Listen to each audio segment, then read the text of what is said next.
Now, the greatest radio shows of all time. Suspense. The Shadow Node. Washington calling David Harding, counter-spy. Classic radio theater. The Great Gildersleeve. Fibber McGee and Molly. Dragnet. Gunsmoke. The Lone Ranger. Now, step back into a time machine with your host, Wyatt Cox. Good evening, friends of the Inner Sanctum.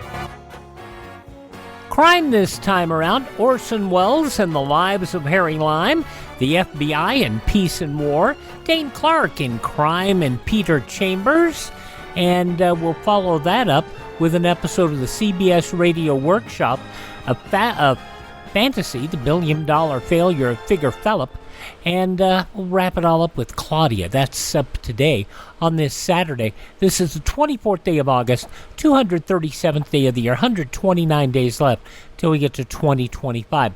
Mount Vesuvius erupted on this date in 79 AD, buried the towns of Pompeii and Herculaneum. 1814, the British set fire to the White House and the Capitol when they invaded Washington on this date in 1814 during the War of 1812. Mexico gained its independence from Spain on this date in 1821, and the North Atlantic Treaty went into effect on this date in 1949. In 1989, Pete Rose banned from baseball. I gambled on other sports other than baseball. I never gambled on baseball, but I think I'm being punished pretty severely. I mean, I lost something I loved for the time being, and that something is baseball. I probably lost some self-respect, which is very, very important because I played so hard so many years to gain the respect of people. Charlie Hustle, Pete Rose, kicked out of baseball on this date in 1989. 1991, Mikhail Gorbachev resigned as the Secretary General of the Communist Party after a failed coup attempt against him. In 1999, Windows 95, a computer operating system by Microsoft, released with much fanfare.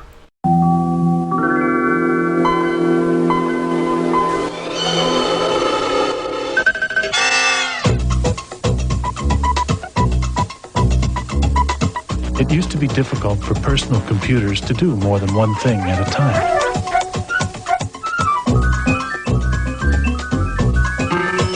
Starting with Windows 95, it's easy. Start multitasking. Start Windows 95.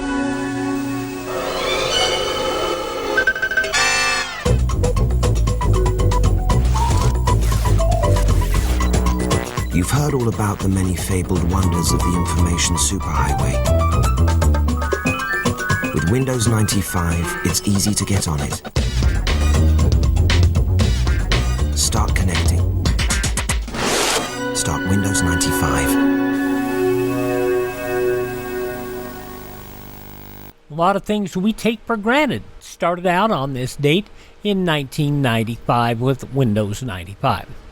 2006, the International Astronomical Union redefined the term planet such that Pluto was no longer considered a planet. It's going to be hard, and people are going to be unhappy about it for a while, but it's the right thing to do. Caltech astronomer Michael Brown. Steve Jobs resigned as CEO of Apple on this date in 2015, and it was on this date in 2015 that China's stock market's Black Monday as the Shanghai Composite lost 8.5%, sending other international markets lower. We had a similar occurrence not that long ago. The markets have recovered much of their losses, but sure caused a lot of shock for a little while.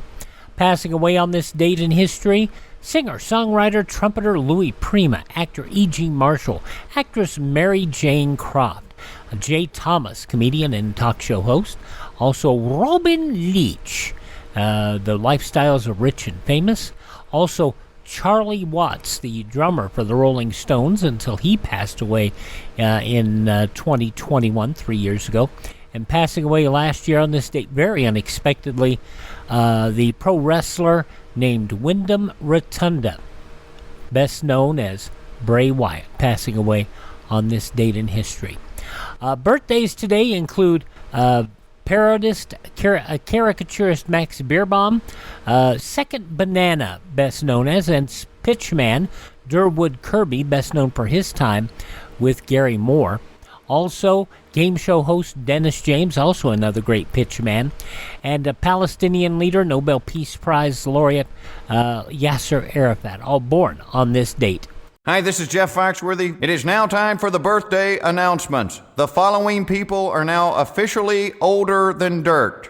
Composer, guitarist Mason Williams, 86 today. 1968.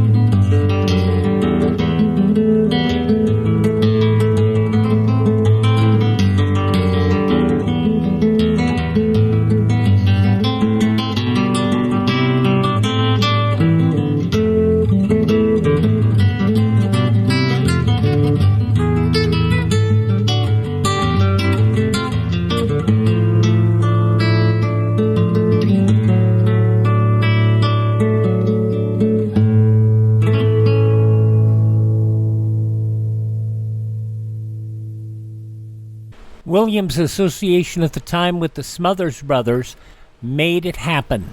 Mason Williams, Classical Gas, big hit back in 1968. 86 years old today. It did get revived in 1987, the title track by Williams and the band Mannheim Steamrollers. So there you go. Also, the former head of the WWE, WWF, Vincent Kennedy McMahon, not a nice man, any stretch of the imagination. He's in massive legal trouble these days, 79 years old. From V for Vendetta and A Fish Called Wanda, Stephen Fry, 67. From Police Academy, Stephen Guttenberg is 66. From The Daily Show, Craig Kilborn, 62. An Academy Award winner for Children of a Lesser God, Marlee Matlin, the first deaf performer to win an Oscar, 59 years old today. Comedian Dave Chappelle is 51. Every group of brothers should have at least one white guy in it. I'm serious, for safety. Somebody's going to need to talk to the police. Dave Chappelle, a funny guy who makes everybody mad, 51 years old. From Chosen and Dawson's Creek, Chad Michael Murray is 43.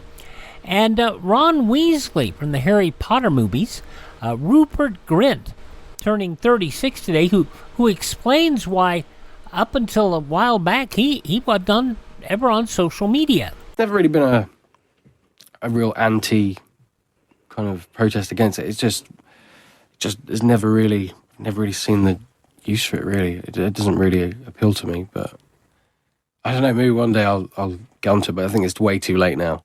Do you ever go and look at other people's, or do you just almost stay away from it completely? Completely. Don't know. Yeah, I've never been on Facebook. Ever? No. I think I had a MySpace, like, back in the day.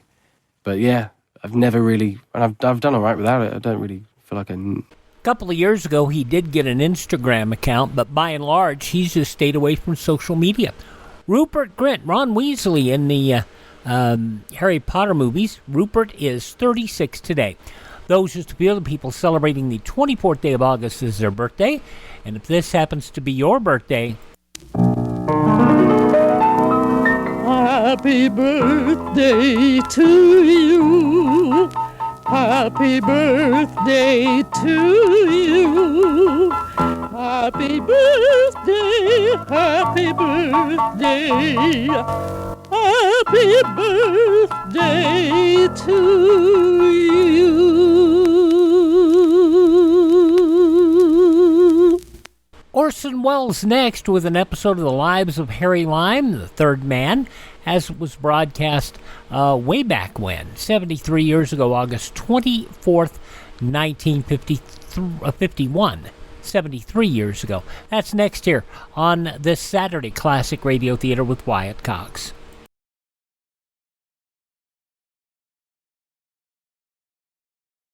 Congress is poised to pass a bill to keep AM radio in cars, but time is running out. 82 million Americans risk losing the news, sports, talk, traffic, and vital emergency information they rely on. Text AM to 52886 and tell Congress to pass this bill now. Message and data rates may apply. You may receive up to 4 messages a month, and you may text STOP to STOP. This message furnished by the National Association of Broadcasters. We continue the Classic Radio Theater podcast with an episode of The Lives of Harry Lime. 73 years ago, August 24th, 1951, Orson Welles starring in A Ticket to Tangiers.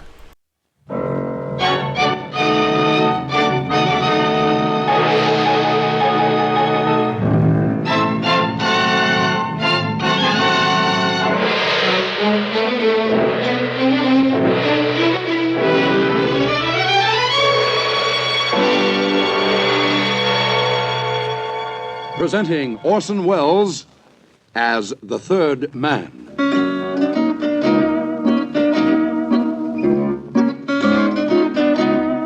The Lives of Harry Lime. The fabulous stories of the immortal character, originally created in the motion picture The Third Man, with zither music by Anton Karas.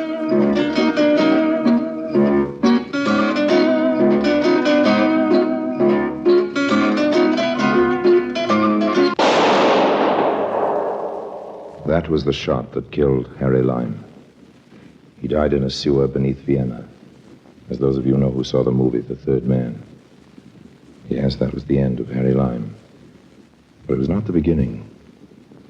Harry Lime had many lives, and I can recount all of them. How do I know? It's very simple. Because my name is Harry Lime.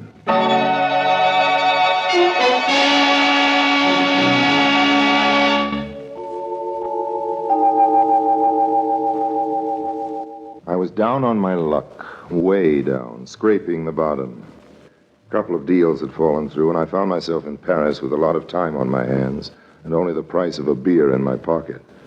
I was spending my time in the beer money at Fouquet's, not because the beer is any cheaper at Fouquet's, but because, well, you meet a nicer class of people there, and besides, they let you read the newspapers free. So I was drinking the beer and reading a newspaper when I came on the advertisement. One of those classified ads in the personal column. It was addressed to Harry Lime. Harry Lime being me, I read on with some interest. There was no signature, no address. As to Harry Lime, it said, "Will find a business opportunity of an extremely profitable nature in the city of Tangiers." Now, I might have thought this was one of the boys trying to hustle me out of Paris or just trying to be funny, except that the advertisement mentioned the city of Tangiers. Now, why Tangiers? There are very few places in the world I haven't been to, and Tangiers just happened at the time to be one of them. Also, Tangiers, everybody knows, is full of money, and I couldn't imagine anybody wanting to send me there right in the heart of the free gold area where every second address is a bank and every second person's an international operator just for a gag. Probably more chances in Tangiers to grab a fast buck than you'll find in the world today. So I was inclined to take the ad a little seriously. Of course, it might have been a police trap. There are cops in countries all over the globe busy looking for me. Some of them are just sharp enough to try to pull me in on a queer come-on like that. But the truth is that one of the only cities left where they don't happen to want me for what's known as questioning is the port of Tangiers. And that's what sold me. There's just one complication. My beer was finished, and with it, my financial resources. How to raise the price of the ticket.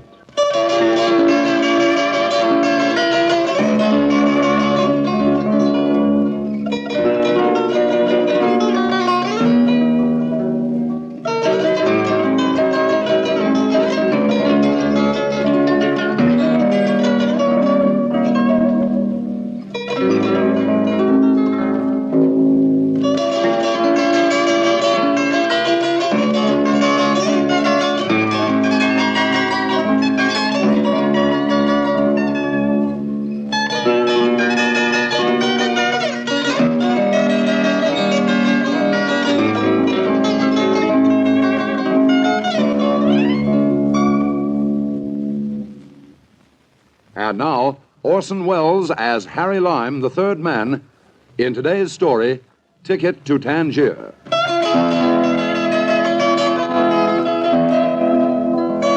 While I was brooding about how to raise the price of the ticket to Tangiers, my eye happened to wander down the personal column of the newspaper, and a little below the advertisement addressed to me was this: Gentlemen traveling to Tangiers. A visit to the desk of the porter at the Lancaster Hotel on Rue de Berry will repay any businessman planning a visit to Tangiers who can whistle a certain tune.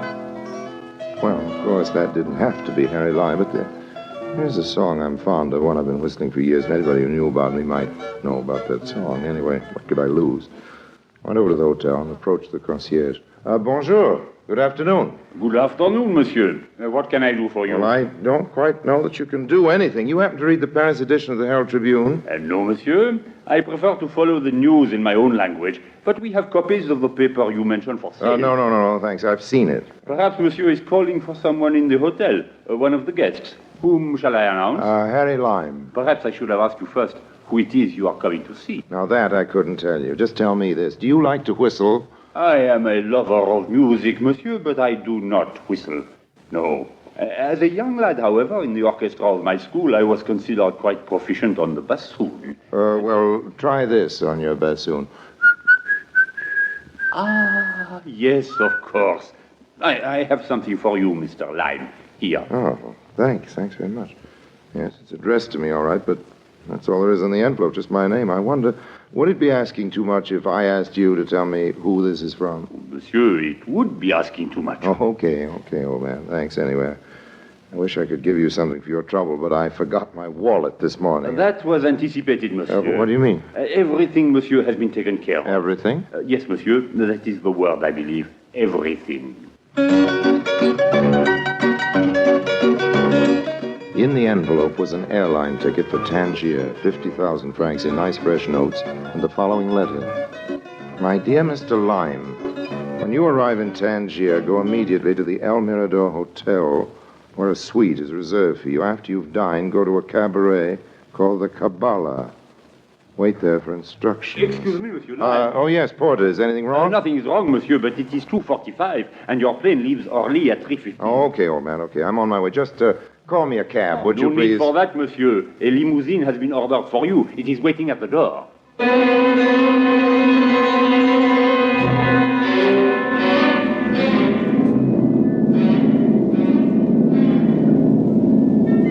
It was a very pleasant trip with a very attractive hostess on board. Are you quite comfortable, Mr. Lime? Oh, yes, I'm fine, thanks. Isn't there anything you like? Well, I'd like to know what you're doing tonight after we land. I mean, wouldn't you like some more coffee or maybe a pillow? I know what you mean, and you know what I meant. Tangiers is a very interesting city. First there's the Arabs and the Casbah and all that, and then there's the modern European city. It's an international port, of course, with 14 different countries in control, but of course you know that. Yes, I've heard tell. I guess you're making fun of me. You're a businessman, and you've probably been to Tangiers many times. Well, let me take that up point by point. I'm not a businessman. I've never been to Tangiers, and I wouldn't dream of making fun of you. Just answer me one question. I go back on a return flight at 6 in the morning, Mr. Lime, and I'm sleeping. You haven't answered the question. Besides, my name isn't Mr. Lime. Oh, that's what it says on the manifest. My name is Harry. Have you ever been to a nightclub in Tangiers called the Kabbalah? Why, yes, I have. You have what? Yes, I have, Harry. Is it a nice nightclub? It's the best in town. That's good. Glad you like it. I've reserved a table for us, okay? Fasten your safety belt. We're coming in.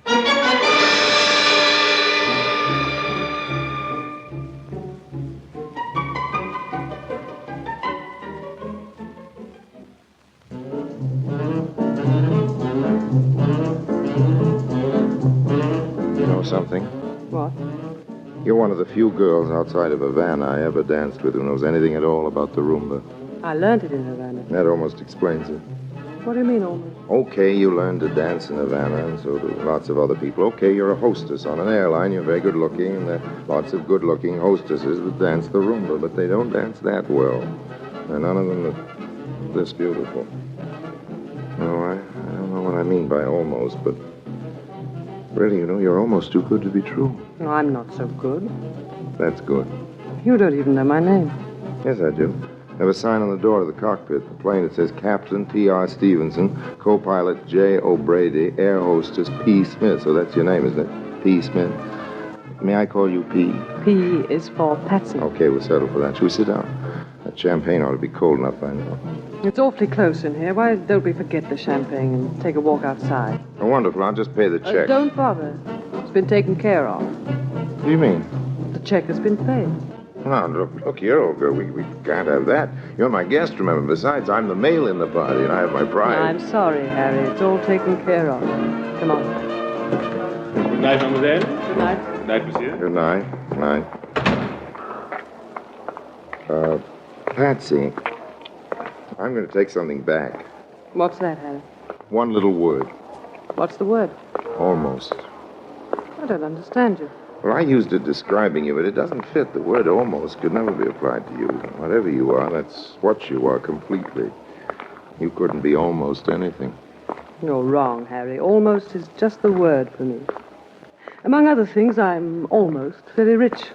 You must be if you treat all your boyfriends to champagne. You're a special case. We won't argue about that, Patsy. I'm a special case, but what's an airline hostess get paid? Enough to treat her boyfriends to champagne, even the special cases like me? No, Patsy, it doesn't make sense. You say you're rich. I said I'm almost rich. Well, then you must be almost stupid. What do you mean? Well, if I was almost rich, I wouldn't be working for my living at all. I wouldn't be found on an airplane unless I wanted to get someplace. I said I was almost rich, Harry, and that's what I meant. That doesn't mean I've little money or enough money. It means I have to work for my living. I took this job to pay the rent and also because it brings me twice a week to Tangiers. What do you like about Tangiers? A lot of international lawyers and private banks with streets full of American cars and grimy characters in nightshirts. Not very beautiful. As far as I can see, it's a kind of Switzerland with Arabs. No, but it is beautiful, Harry, if you know the right places. Let me show you. Taxi! You know the Villa Muggetti? The Villa Muggetti? Ah, yes, mademoiselle. Mademoiselle means the great palace on the hill. I know it well. Good. Get in, Harry. I'm going to show you how beautiful Tangiers can be.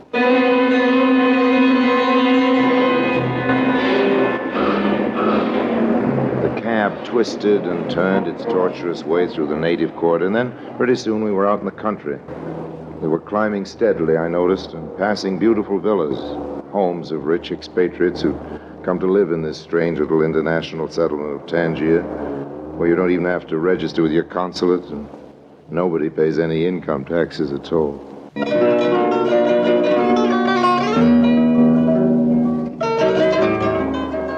I think I neglected to mention that Patsy was beautiful. And if I did, believe me, I was understating the situation. She had gray eyes and that clear, powdery gold hair that makes you think of the ashes of angels' wings. I've known an awful lot of girls, but none of them I've ever laid eyes on would have given Patsy a worried moment. There may be better-looking airplane hostesses, but if there are, they're working for airlines on another planet. As we climbed up to the moon-bright hills over Tangiers, I forgot completely the strange business which had brought me there, the advertisement in the paper, the airline ticket, and all the rest of it. I didn't care why I'd been sent for to Tangiers. I didn't care who'd done it, or what he wanted from me. I adore kissing you. You do it very well. But we've come to our destination. Oh, so we have. Anyway, the cab stopped. When did that happen? About 5 minutes ago. Where are we? Well, there's the bay below us. Oh, very pretty it looks, too, with all the lights and moon on the water. No, not now, Harry. Please. You're very impatient. Now let's get out. Why? It's nice in here. It's nicer in the house.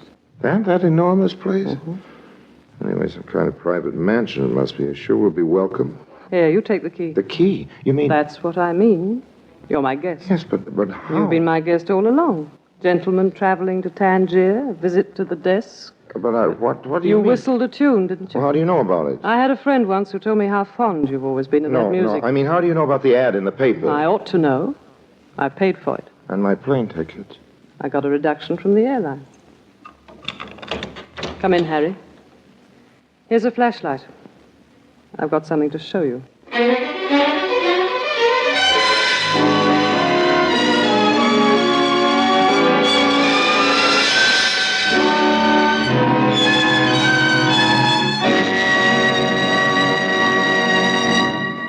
Orson Welles returns in just a moment as the third man.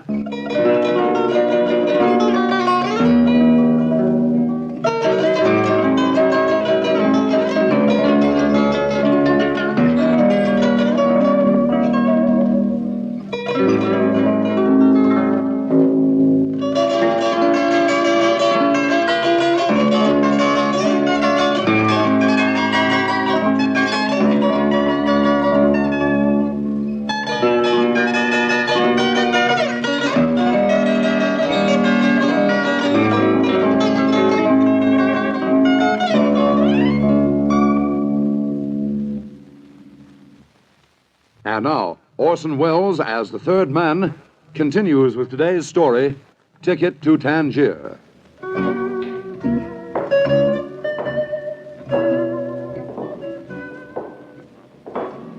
I followed Patsy into the house.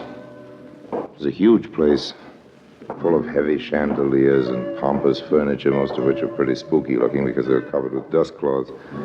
Obviously, the place hadn't been lived in for many months, but who was it who had lived here? Who was it that built this unlikely palace on a hill overlooking the harbor of Tangiers?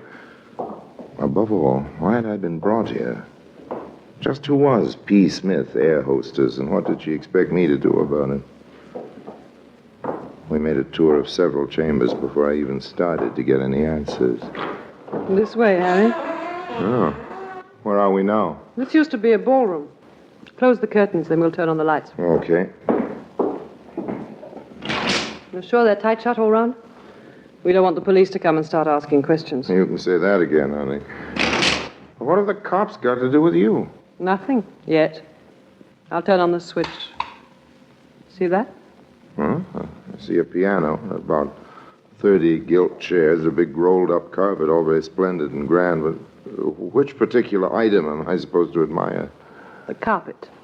I'm not a connoisseur, Patsy, so if you brought me here to get an appraisal, I'm afraid we're both wasting our time. Nothing about carpets. Do you know about heroin? Yes. Heroin is a drug. It is nasty and habit-forming, and its sale is controlled by international law. Go on, tell me more. I don't know any more about heroin. Not anything to speak of. I don't use drugs, Miss Smith. But you sell them? I've just told you that the sale of heroin is controlled by law. Are you suggesting... I'm suggesting that there isn't much you don't know about breaking the law. Any law. You've got a point there. I won't try to deny that my knowledge of the subject isn't fairly extensive. Why do you think I sent for you? Why do you think I brought you here? You're Harry Lime, aren't you?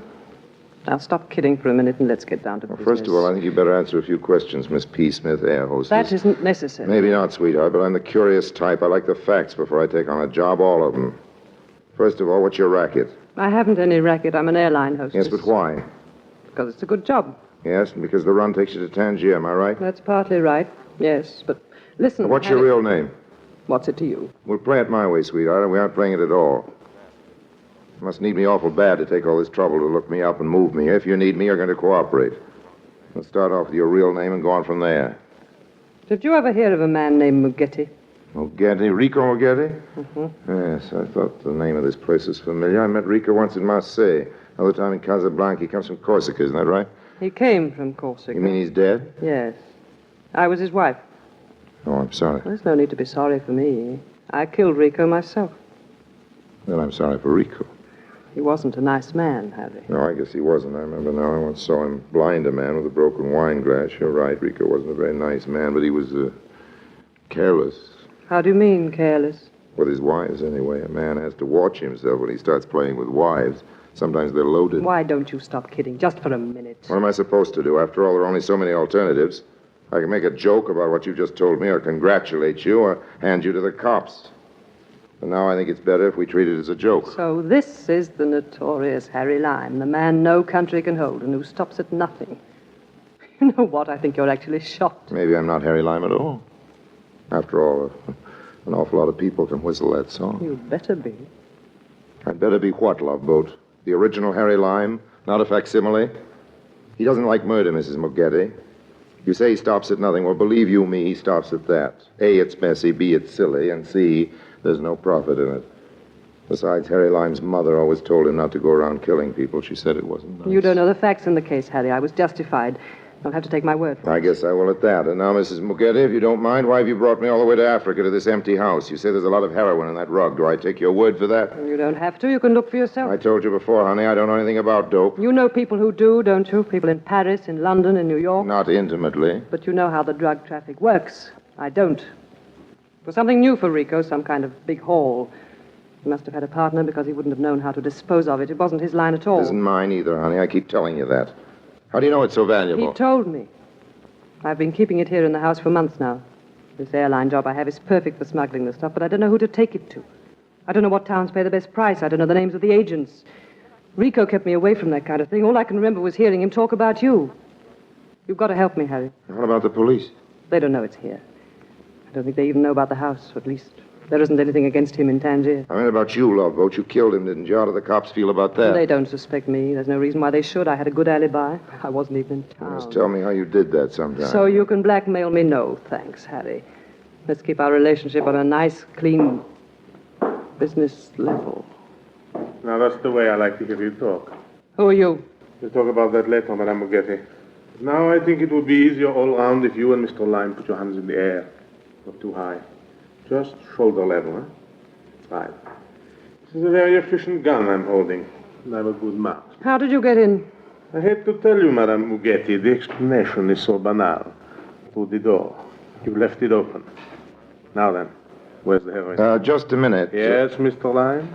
You seem to know my name, monsieur, but I'm afraid you have the advantage. It doesn't matter. I was, shall we say, a business associate of this widow's lady's husband. Okay, don't tell me. Let me guess. You began in Indochina. You served 3 years in a penal colony in Brazil. They used to call you the doctor, am I right? I have a doctor's degree. Dr. Bessie, that's your name? What a detective you would make, Mr. I have a good memory, Dr. Bessie, and I'm a professional collector of information. You'll find the heroin in the piano. In the piano? Yeah. This is probably a trick, Mr. Lime. Suppose you go to the piano and extract the heroin yourself. Don't be silly, old man. It would be very simple for me to extract a revolver from the piano, and I think it would be unpleasant for both of us if there was any shooting. There must be police in the neighborhood. I'd much prefer you to find your dope and leave quietly. I'm a peace-loving man. Very well. I'll look for myself. I'm keeping my eye on you, Lime. Now then. Wait a minute. There is nothing here. What have you... Put up your hands, Bessie. I'm warning you. I'll shoot if you don't. What you did? Well, very quick, I must say. Congratulations. Strange. He said he was a good shot. Must have been boasting. He should have kept his eyes on both of us, and nobody could do that. Is he dead? I wouldn't know, Mrs. Mugetti. I haven't asked him. He looks that way. Have you any plans? Yes, we better get out of here. Isn't that funny? That's just what I was going to suggest. Take the heroin. You can carry it just as it is in the rug. No, thanks. I have a bad back, and I hate to stoop over. Why don't we just leave it where it is? Let the cops find it and give up $100,000 worth of dough. You crazy? Not crazy enough to argue with you as long as you're holding that gun, Patsy, but... What's that? Well, what do you think? Maybe it's the police. Either that or it's New Year's Eve. Douse the lights, honey. Right. Okay, and now... That's much better. Why, you... We've got darkness, and I've got the gun. Give it back to me. You're too impulsive for firearms, Mrs. Mugetti. I'm keeping the gun. The cops. Sure, it's the cops. Your husband built a nice big house, but it's getting a bit overcrowded. If you don't mind the suggestion, I think we better scram just 2 feet ahead of me, Mrs. Mugetti, and don't try anything funny. You dirty... Keep your seatbelt fastened. We're coming in.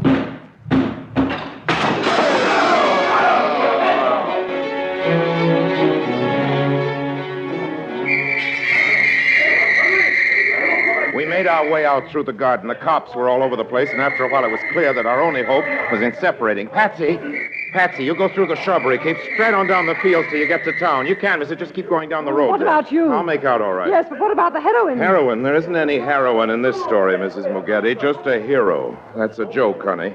You can laugh at it later when you catch your plane to Dakar.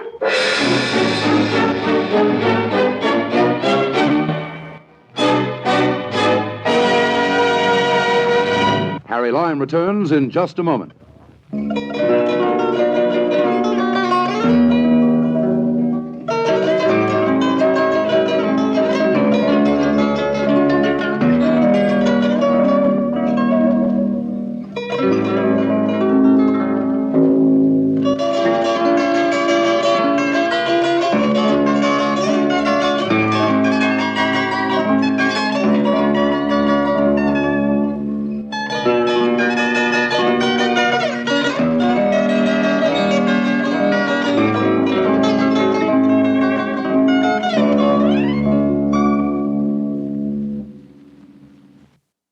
And now, Harry Lime.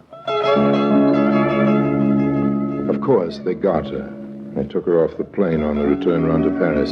Somebody tipped off the police about that murder. It's what you might call the wages of lying. It's another joke, but you don't have to laugh at it. I'll do the laughing. You see, what Patsy didn't know was that I had picked up the rug in the darkness and hid it under a bush just outside the window. I came back later and collected it.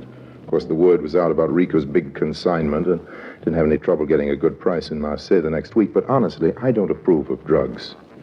That's why I threw the original stuff into the Bay of Tangiers and delivered to the gangsters 7 nicely wrapped packages of confectioner's sugar. They tell me you can get the habit for sugar, too, but my conscience is clear, all except for one thing, that little prayer rug it was wrapped in. I know it didn't belong to me, but it looks very nice here in front of the tea table, don't you think so? Will you have milk or lemon with your tea? And how much sugar? This is the very best brand, you know. A syndicate of desperate gangsters paid me $50,000 for only 7 packages of the same quality. Harry Lime is played by Orson Welles. In the cast were Cecile Chevreau as Patsy, Sebastian Cabot as Dr. Bessie, with Keith Pyatt and Robert Rietti.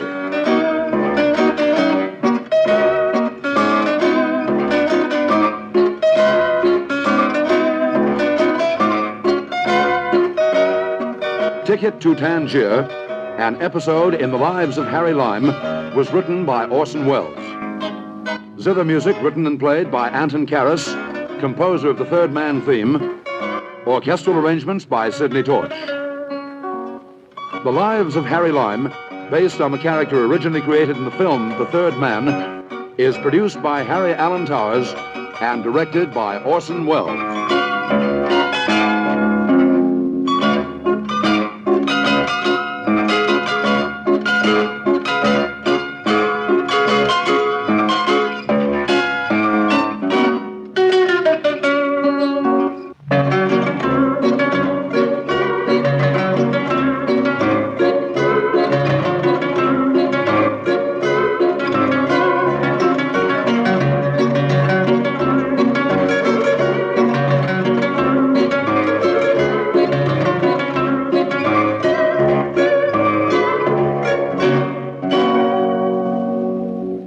One of the few episodes where we know who's in the cast. And you heard the mention of Sebastian Cabot. Of course, most people today only remember him from Family Affair, comedy. But he did lots of acting, lots of dramatic work.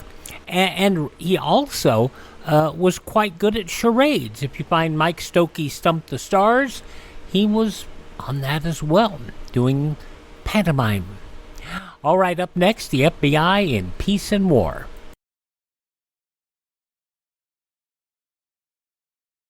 Our religious institutions are strongholds of the American way of life. Our country was founded by men who had faith in God and who were willing to endure hardship and sacrifice for the sake of that faith. Today, the religious institutions in your community need your interest and support, so take an active part in religious affairs. Your pastor, rabbi, or priest will give you invaluable family counsel and aid if you are a newcomer to the community. To face the problems of the future, America must be morally strong. And that moral strength comes through worship and faith. Go to church this week and take someone with you.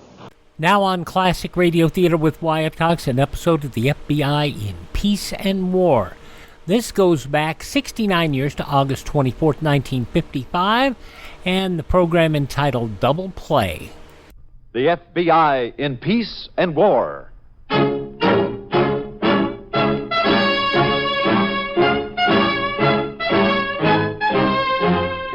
Another great story based on Frederick L. Collins' copyrighted book, The FBI in Peace and War. Drama, thrills, action. Tonight's story, Double Play.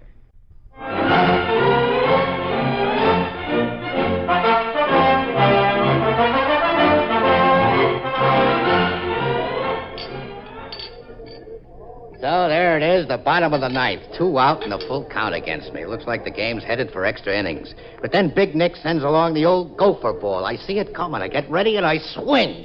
Going, gone, and the ball game is over. You sure clouded that one, Luke. I knew it was 4 bases. The second had left Nick's hand. Well, look who's here. Hiya, sis. Hello, Luke. Am I interrupting something? Oh, not in your life. Benny, pull up a chair, huh? Yeah. You know Benny Case, don't you? Sure. How are you, Benny? Oh, I complain. Sit down. I can only stay a minute. I'm having dinner with a friend. Sit down for the minute, then. Is he falling for it, honey? Like a ton of bricks. He's looking over this way, isn't he? And how? 5 gets you 10. He comes over to buy a drink as soon as you sign the menu. Guy's real baseball happy. As soon as I what? Sign the menu for his kid. When he heard the great Luke Welker was my very own brother, there was just no stopping him. Big shot papa, huh? Go on, start writing. To Walter Bauer Jr. from his pal Luke. Where's this character from, Vera? Oklahoma. He's here in town for some convention. Baseball happy, huh? Won't miss a game long as he's here. Good. The kind really asks for it. He'll give him the old beanball and never know what hit him. There you are, sis. Real pleasure. To Walter Bauer Jr. from his pal Luke. Oh, that's swell, Luke. Thanks a lot. Any time for a friend of my sister's. You had him pegged, the character's coming over. Sorry, boy. Not as sorry as he's gonna be. Sit back and relax, folks. Luke Welker is going to work.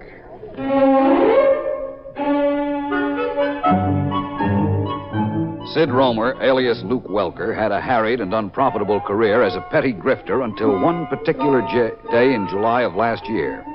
On that particular day, as he was leaving a ballpark, Romer found himself besieged by youthful autograph seekers who, it turned out, had mistaken him for Luke Welker. This unexpected affinity with the well-known ball player set the machinery spinning in Romer's warped brain and changed his career on the spot.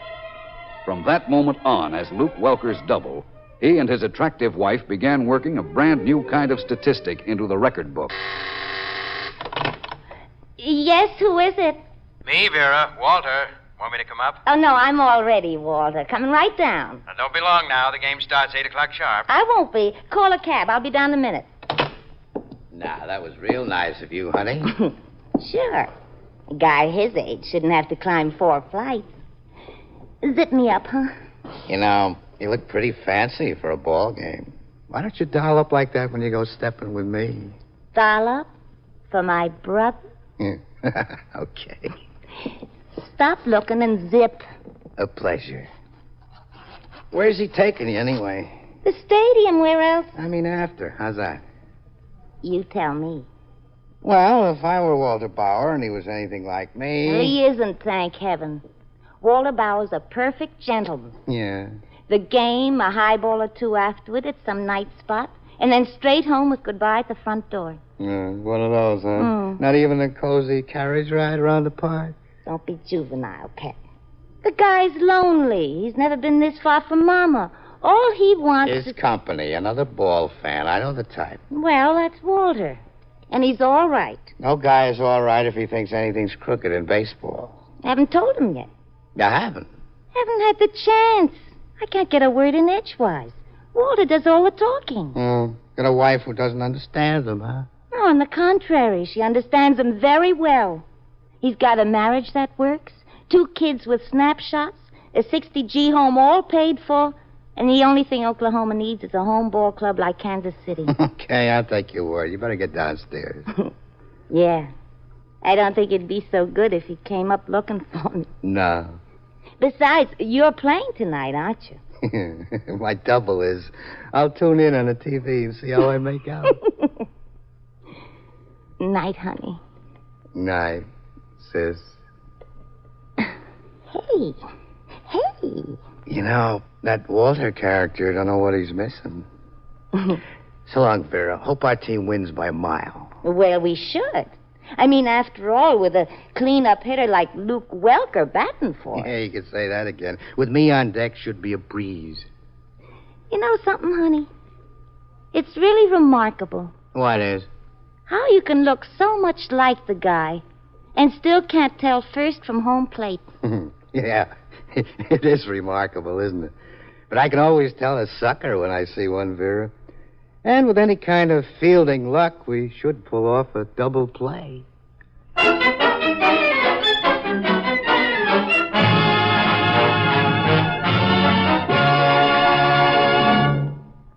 Back to Double Play in just a moment. What does the code of conduct mean to the American military man? It means more than just his being a good fighting man.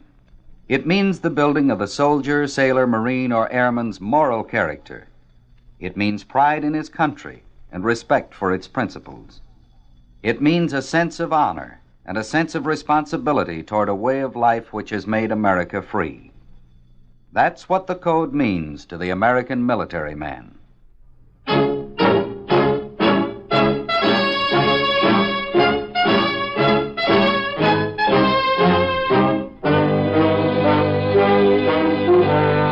Act 2 of tonight's story, Double Play.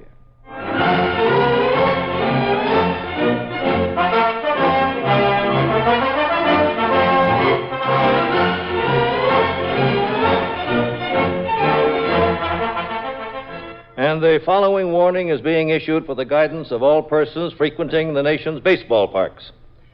Recent complaints reaching this office indicate that a man posing as Luke Welker... Chief. Yes. Those men are here from the FBI now. Oh, good. All right, Ryan, we'll finish this up later on. Come in. Hello, gentlemen. Come in. Pull up a couple of chairs. And, Ryan, no interruptions, please, while these men are here. Oh, sit down, please. Thank you.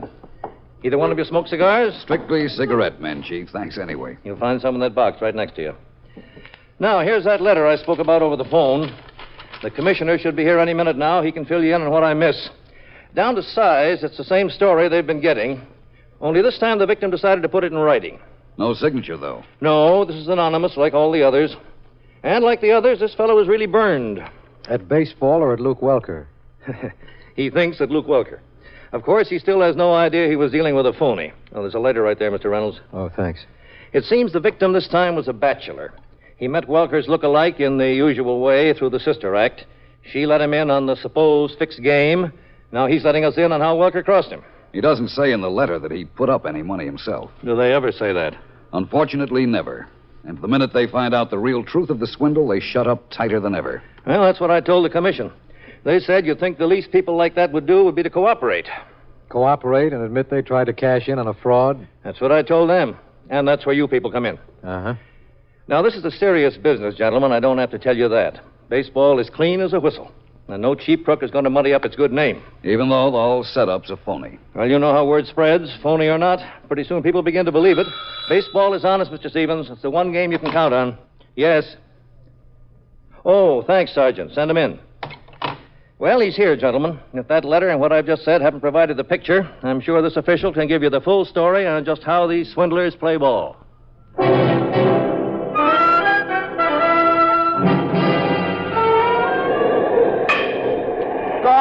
Going into the stands, Vera. How do you like that, Luke? How do you like that powerhouse brother of yours?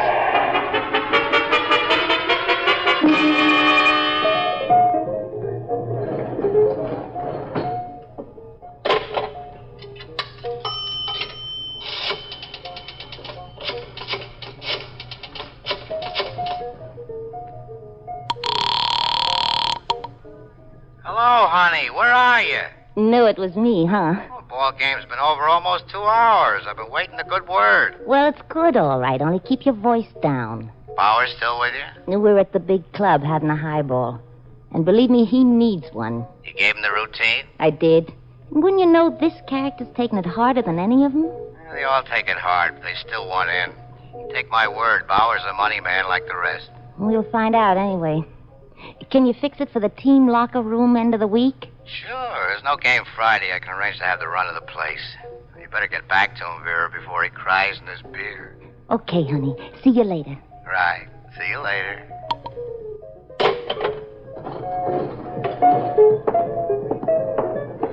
There, I wasn't long, was I? What can I tell my boys? What? And Luke Welker, of all people, Luke Welker! You're not still brooding over that, Walter. I'm sorry I let it slip. Really, I am. I can't take it in, Vera. I just can't. Now, stop being so naive, dear. Naive, yes, I certainly must be. I could have sworn on a stack of Bibles that baseball, of all sports... Oh, I shouldn't have mentioned it. Honestly, I don't know what got into me. No. I'm glad you did. A fellow like me wants the truth, even if it hurts. And besides, I was thinking... Yeah? Well, I was thinking if a fellow was in the know. I mean, if he knew in advance just which game it was, he could make himself a pile of money. Well, couldn't he?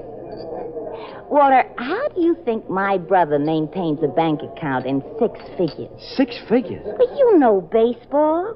A player's life is 6, maybe 8 years, if he's lucky.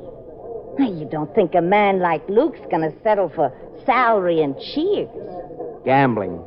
Gambling on a sure thing. Luke learned that over the years. I'm learning every day. Say, Vera. Yes? You don't suppose. That is to say, Yes, Walter?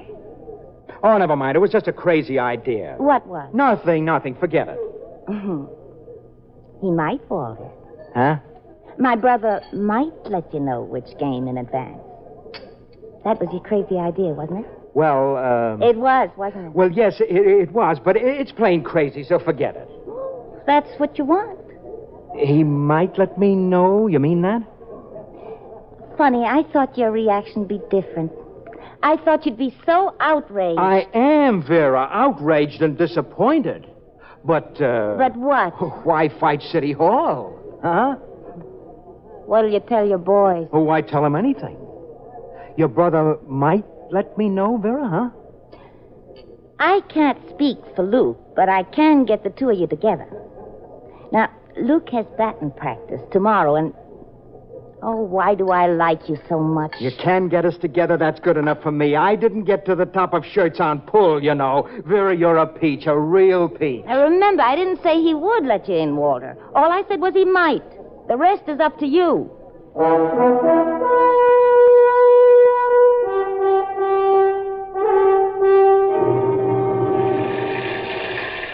What's that, Mr. Welker? I said, what's that you said? What? What's that you said? I said, how about letting a good friend of your sister's in on the next fix? What's that? I said... I heard what you said. I meant, just what do you mean by that? What? What didn't Vera tell you? Vera told me you had something to talk to me about. That's all Vera told me. Oh. Now, suppose you tell me just what you meant by the next fix, huh? Shh, these locker rooms have ears. Tell me, that's all. Well, Vera did indicate that you were touchy on the subject, and I just thought, well, if you would merely tip me off in advance when you were planning to drop a game. Bauer. Yes? Just how would I know such a thing in advance? How? Oh, come on, Luke. You better get out of here, Bauer, fast. Now, Luke. You heard me out. Luke Welker won't take slurs on the good name of baseball, even from a friend of my sis. Now, see here. Get out. I'm warning you while I still remember you're a friend of hers. Yeah, and while I still remember that 0 for 16 last year. What? You haven't forgotten that series, have you? Shh. These locker rooms have ears. You haven't, have you? You aren't a police officer.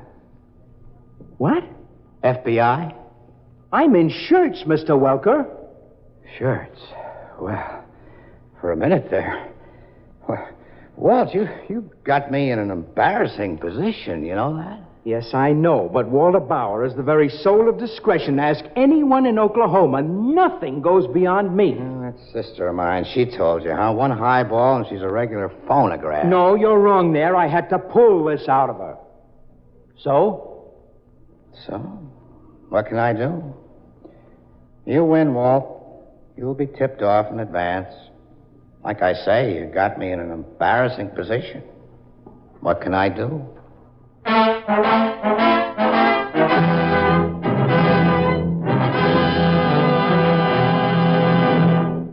Back to Double Play in just a moment.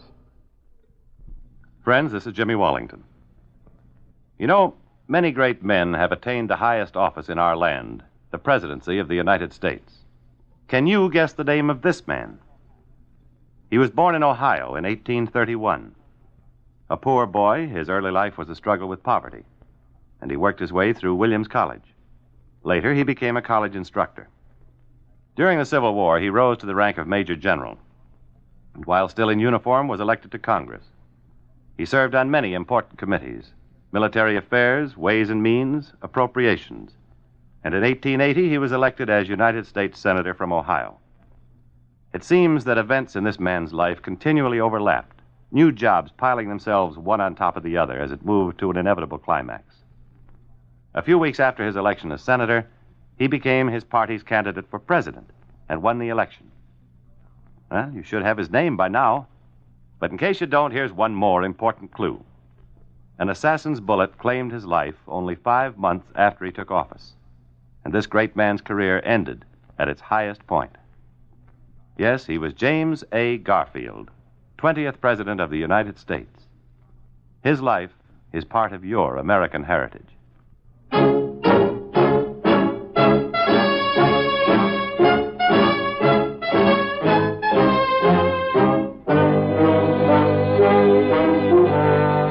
Act 3 of tonight's story on the FBI in Peace and War. Double Play.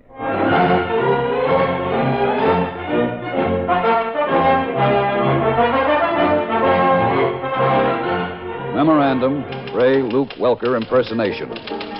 Confirmation report by Agent Reynolds, man seen in company alleged swindler resembling famous baseball player. Man identified as Oklahoma shirt manufacturer. Reynolds and the undersigned, following through with round-the-clock surveillance, will advise developments. Sign it, Stevens.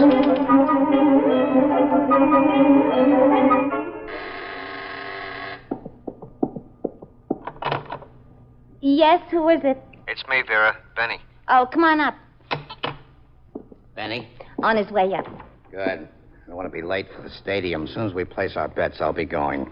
Brought your money, Walt? I did. 10,000. That's right. Cash. That's what you said. Well, I know Benny just laughs at checks from a stranger. He won't give us any trouble, will he, Luke? He Benny? probably will, but you leave that to me. I'm grateful to you for this, Luke. Grateful to you both. Oh, skip it. My dear sister pulled a bonehead play, and I'm stuck with it. Now, Luke. Skip it, I said, and fix us a drink. We can... Skip the drink, too. Here he is. Oh, upstairs. Come in, Benny. Close the door quick, Vera. Anyone follow me? Follow you? Yeah, Luke. I don't think so, Benny. I've been watching for you all this time out the window. Oh, good. I've shaken him. Okay, let's have your money. And then... Who's this? A friend of mine. I think you two have already met, haven't you? Yes, What's the idea, Vera? You should know Benny. better than to have anybody around... Huh? Mr. Bauer is also a friend of mine. He's going to place a bet with us. He's what? Benny? You out of your mind? Have you two gone out of your head? Benny, will you stop shouting and listen? Mr. Bauer knows all about this. He does? He does. How does he know? What's the difference how? He knows, and he's going to place a bet. Okay, Luke, if you say so. A couple of bucks token bet, huh, Mr. Bauer? $5? 10? Well, 10,000, Benny, same as me. 10,000? Well, 5, maybe. Oh, that's decent of you, Walt. For the same bet as me, I promise that's what it's going to be. I can't place that kind of dough around. Look, I'm sorry, but you'll have to count me out of this. Benny. It's no use, Vera. I'm sorry. What if Luke didn't place a bet this time? What's that? What if he didn't, Benny? Now, hold on a minute, Vera. Look, you made a promise to Mr. Bauer. If Benny can't place for both of you, at least he can for him. Yeah, I know, but... How about it, Benny? Well, oh, sure, Vera. One or the other I can handle, only not both. It's up to Luke. Well? Fine, how do you do? Can't even get in my own play. Oh, good, then it's settled. Walter. I have the money right here, 10,000 even. Cash. Cash. There you are, Mr. Case. I'm beholden to you, sir, and have no fear I'm going to make this worth your while. Worth my while? You know what the bookies would make out of me if they ever got wind of... Well, I'd better blow if I'm going to get this down. So long, folks. I'll be back with the payoff. Benny. Good odds, huh? Very good. Well, what do you say you put something down for me, huh? A measly grand, anyway. Sorry, Luke. 500. Here, nice, crisp new bill. Nothing doing. A lousy century. Nope, sorry. I thought you said I wasn't followed. I thought you said you were watching for me all this time. I was. And who's those two characters standing out there? What two characters? Ixnay, Benny, don't overplay your hand. Who's overplaying? Benny, there's nobody following you. There's nobody out there. Stow it, will you? He's not that dumb. Get out of here. Not me. What's the trouble, Luke? Can I help? No. You stay right here, Walt. Mr. Case just has some fanciful notion somebody's out in the hall. I sure do. There's no one out there, Benny. Now go on, open the door. Open it, you hear me? I hear, but I won't open. Very well, I will. There, now, you see. He sees, Luke. How about you? Huh? You are Luke Welker, aren't you? Yeah, I mean, no. He means yes. Yes? Who are you? FBI. He means no. No. Walter, take my advice. Stay out of this. What is the meaning of this intrusion? As if you didn't know. You're under arrest. That's the meaning. Arrest? Stay out, Walter. Take my advice. Just what am I under arrest for? Fraud, impersonation, transportation of stolen funds. That money you're waving about. Let's have it, please. Huh? This money? That money. You mean his money? This is my money, honest. Gentlemen. Take my advice, Walter. Stay out. Let's have those bills, Luke. They're mine, I tell you. Benny, tell them. You can both tell us at headquarters when we book you. Book who? You. Me? All of you. Will someone kindly tell me what this is about? Yeah, Walter, I'll tell you. It's about baseball. Seems the game isn't crooked after all. Crooked? I should hope not. Luke and me got a double sawbuck riding on this pennant race. Yeah, I'd hate to think we wasn't getting an honest play. Oh, what are we waiting for, copper? Let's go.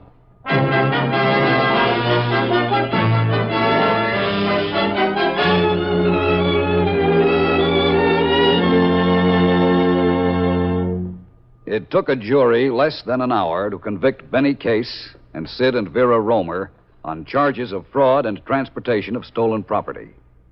Each was sentenced to 6 years in prison, and Romer will face a further charge of impersonating the ball player Luke Welker. For the present, our books are closed on the trio that struck out while trying to put across a double play.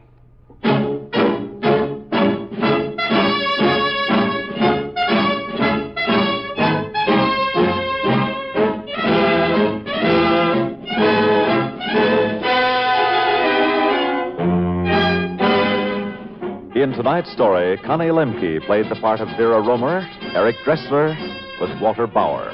This radio dramatization for the FBI in Peace and War was written by Jack Anson Fink. These programs are produced and directed by Betty Mandeville. All names and characters used on the program are fictitious. Any similarity to persons living or dead is purely coincidental.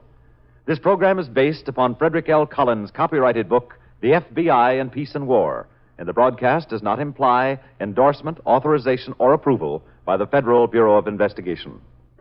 An armed forces recording of the FBI in Peace and War going back to August 24th, 1955.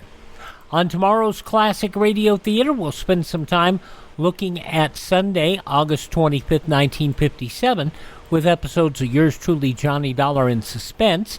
We'll go to ABC for an episode of Counter Spy, NBC, an episode of Did Justice, or no, that's Mutual, Did Justice Triumph, and we'll check in on Superman, Dr. Roebling, and the Voice Machine.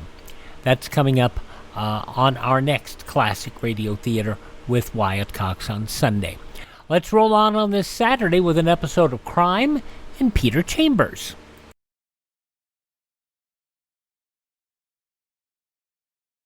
Everyone who works for a living knows that illness or injury may keep them from earning a living. Today, more than 9 out of 10 American workers are covered by Social Security, and each one should know that if he becomes severely disabled, he and his family may be eligible for monthly Social Security disability payments. More than 1 million people are now receiving benefits each month under this program. For more information about Social Security disability benefits, write to Social Security, Department 15, Hollywood 28, California, and ask for a free copy of Booklet 29 called If You Become Disabled. Classic Radio Theater with Wyatt Cox continues now with an episode of Crime and Peter Chambers from NBC, 74 years ago, August 24th, 1954.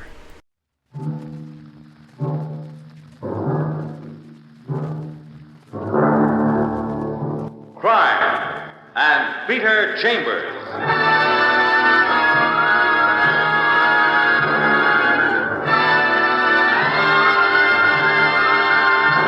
Created by Henry Kane, transcribed and starring as Peter Chambers, Dane Clark.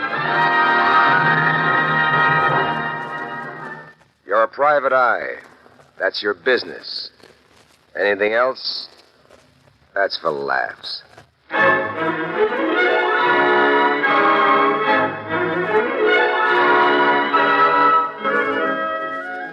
It's been raining cats and dogs and assorted animals for 3 long, wet, miserable days. Happens. And today it clears. So you're heading for the polo grounds in a view of your beloved Giants. But first you call the office and there's a message. And Mr. Winston Carr wants to see you at his Park Avenue apartment. So, business is business. Winston Carr, he's got enough loot to run his own little private Marshall plan.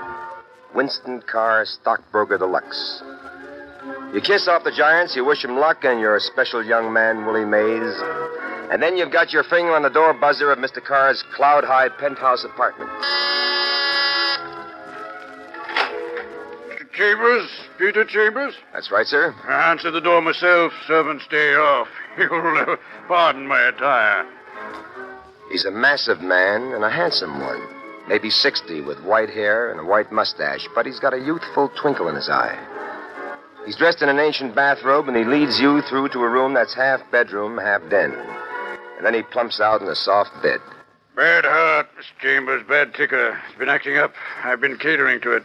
Haven't been out of the apartment all day. Been lying about, pampering myself. Haven't even changed my suit. See? Hanging there. That's the suit I was wearing yesterday. That's nice, that's nice. What's that got to do with me? Well, there's an envelope there in that suit. I want you to deliver it. And for that, you need a Private Richard? Private Richard? That's a cute term. Never heard it before. Private Richard, private eye, confidential agent. It all adds up to the same thing, usually a patsy. You're rather a cynical one, aren't you, sir? No, but maybe I'm in a bad humor. I was looking forward to seeing the Giants this afternoon. Giants, my favorite ball club. I'm quite a fan. Couldn't resist business, could you, Mr. Chambers? Matter of fact, I couldn't. Can you, Mr. Carr? Well, business, young man, is business, and let's get to it right now. Though since you've made a sacrifice in coming here, your fee is hereby doubled. And how much was it single? $100, now $200. For what, Mr. Carr? For delivering an envelope. Delivering an envelope? Sort of a glorified messenger boy, wouldn't you say? Well, it's important and valuable. And your reputation is such that I know I can trust you with it. And whom do I deliver it to? Henry Martell at his apartment, 1020 Central Park West. He should be waiting for it. I promised it for this afternoon. Am I to get a receipt? Oh, no receipt necessary. You see, Mr. Martell is about to be engaged to my daughter. Daughter? My daughter, Loretta. Only child, very dear to me. Only real thing dear to me since my good wife died. Anyway, Mr. Martell is going into business, and I'm sort of helping him with the contents of that envelope. I'm not quite up to delivering it myself today, so... Okay, Mr. Carr, I'm to deliver an envelope. Where is it? In the inside jacket pocket, Mr. Chambers. Sure. Yep, right there. That's it. And from my wallet, please help yourself to $200.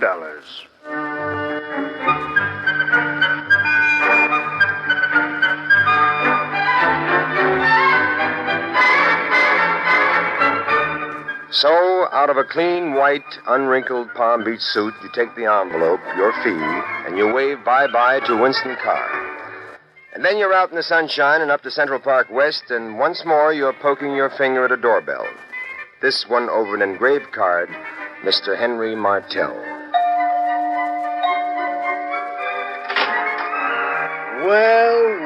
Well, it just wouldn't be legitimate if you didn't show up, would it, huh? You've never seen Henry Martell, but you know it isn't he who's answered the door. Because the guy in the doorway is an old friend and a good one. Detective Lieutenant Louis Parker, Homicide, New York City Police. Like I said, without you, my case wouldn't be complete. What kind of a case, Louis? Murder, my friend. Whose murder, my friend? Henry Martell. Martell? Mm-hmm. You're not kidding me, are you, Louis? With murder, you don't kid. Come on in, son.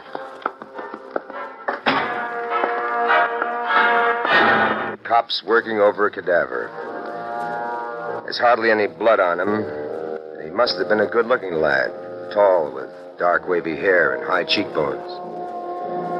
Cops are cops, and a cadaver is a cadaver. But there's one incongruous note in the room. A sobbing blonde standing near the window, teetering like a drunk on a tightrope. Yeah, I'll get it down. Pete. Yeah, Louis. You happen to know the dame? No. Who is she? Says she's Loretta Carr. Says she's the daughter of that mogul, Winston Carr. Oh, Loretta Carr. Did she kill him? She says she didn't. Haven't questioned her closely yet. As you can see, she's standing there like she's going to faint. I'm giving her a little time to settle down. How did he get it? Bullets in this gun right here. No prints on it. We got the call from the girl, this Loretta. Claims she dropped in on him for cocktails or something. Door was open, found him like that, dead. Gun on the floor. Is it possible that it was suicide? No, Pete. Gun was 20 feet away from him. Guy doesn't shoot himself and then die, then throw the gun away. No. Looks like my boys are finished. Let me get them out of here. Okay, fellas, I'll see you downtown. And the body goes, too. I'll talk to you after the autopsy, Doc. Okay.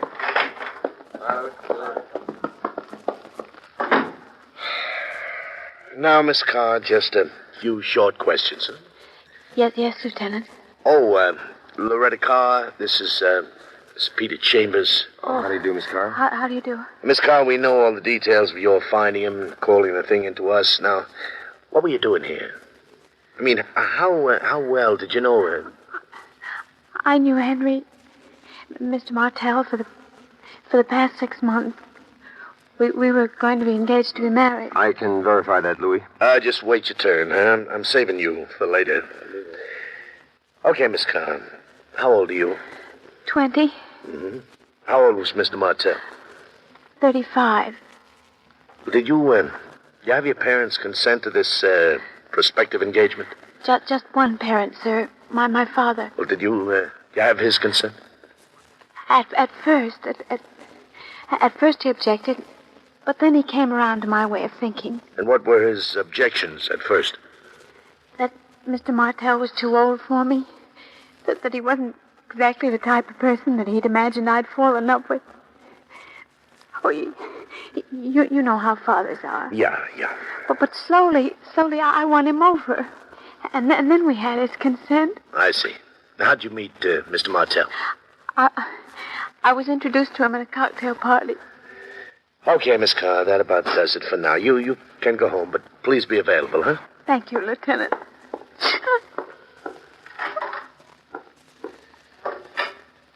And now, Peter Pan, what the heck are you doing here anyway?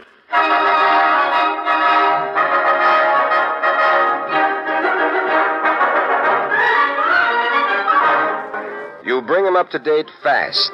He gives you full concentration, nodding his head up and down like a small boy watching a bouncing act on a trampoline. And then... Okay, let's have it. Have what, Lieutenant? You know what. The envelope. Envelope, Lieutenant? Come on. It's a murder case I'm working on. This ain't a game of badminton. Oh, badminton yet. These modern cops, all right, Lieutenant? The envelope. Naughty. You're opening other people's mail. Hey, Pete, you know what's in this? Love Sonnet by William Shakespeare. 100,000 bananas. $100,000 bills, cash money. Wow. Oh, he certainly did approve of his prospective son-in-law, didn't he, Louis? All right, you've done your bit. You've delivered your envelope. Police will take possession for the time being. I'll go up to the old man personally, explain the situation. And what do I do in the meantime? So you go to a ball game or something. Too late for the ball game. Oh, that woolly maid. Well, then go to your office and sit and pray. Maybe business will fall in.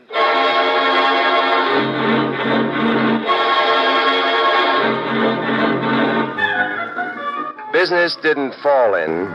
It wafted across the wires of Alexander Bell's invention.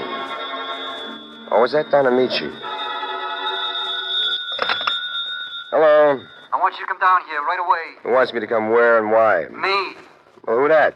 Me, Herbie Morse. Don't you know my voice? You're supposed to be a private eye. Herbie, I am a private eye. I'm not a private ear. What's on your alleged mind? I want you to come down here. Where's here? My office, right away. What's the matter, Herbie? Trouble, what else?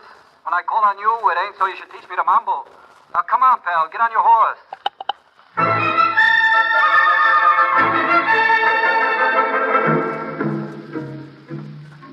You get on your horse and you're traveling again. Herbie Moss, big shot. Bookmaker's bookmaker, commission brokers they call him. Herbie Moss, angle guy from way back, slippery as a lemon pit in olive oil. His office is a fancy spread on Lower Broadway. Well, the old shamus, handsome as ever. Come in. You're going to earn yourself a hunk of change. Herbie Moss, about 40 and not bad looking, and dressed, of course, in the latest of hand tailoring. Okay, I come right to the point. And what's the point? First, your fee. 500 clams, which I hand over like so. Well, thank you, Herbie. You've made your first point. Now what? Ever hear of Martel? Henry Martel? What about him? He got cooled this afternoon. That's what about him. What's that got to do with you? Nothing, not a thing, except it's my gun he happens to get cooled with. Your gun? Nobody else's, pal. My gun, Herbie Moss.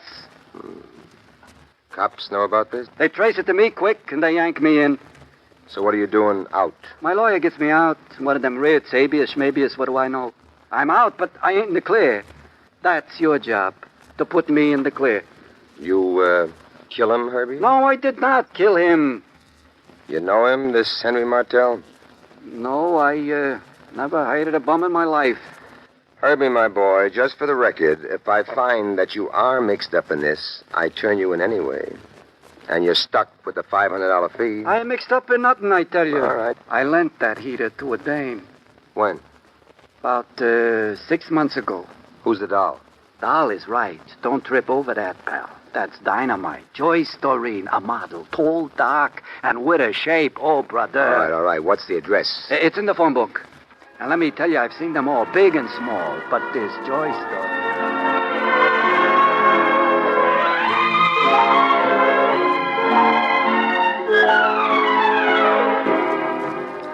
Next stop, Joyce Doreen.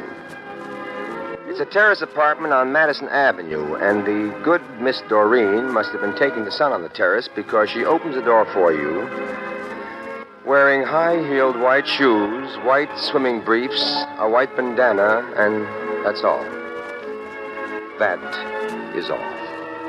I'm glad you called me first, Mr. Chambers. I was going to go out, but instead I reserved this time for you. Well, you said it was urgent.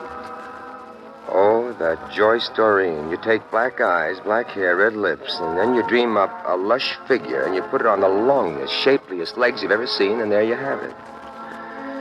Joyce Doreen. Will you tell me what this is all about, Mr. Chambers? You tell her. You're doing a lot of staring and a lot of gasping, but in between gasps, you tell her.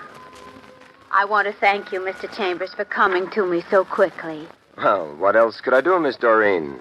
Herb Moss claims that gun was here. Police don't know about that yet, but sooner or later they will, and then, little lady, you'll be all jammed up. Oh, but I'm sure there's some mistake. Why? Because that gun's been in that bureau drawer since Herb lent it to me. I never even touched it. Let me show you. Oh! What's the matter? It's gone! Mr. Chambers, you must help me. Now, I would like to retain you. I'll pay you a fee if you'll just help me. Fees have just been pouring down on me like hailstones. For you, honey, for you, it's for free. But you've got to answer a couple of questions, and you've got to answer them truthfully. Oh, yes, whatever you say. First, how well do you know this Herbie Moss? Oh, as well as I know any other man. He was attentive to me.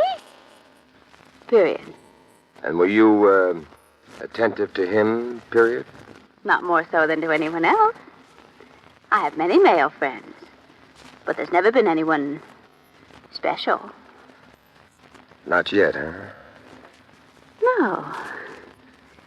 Not yet.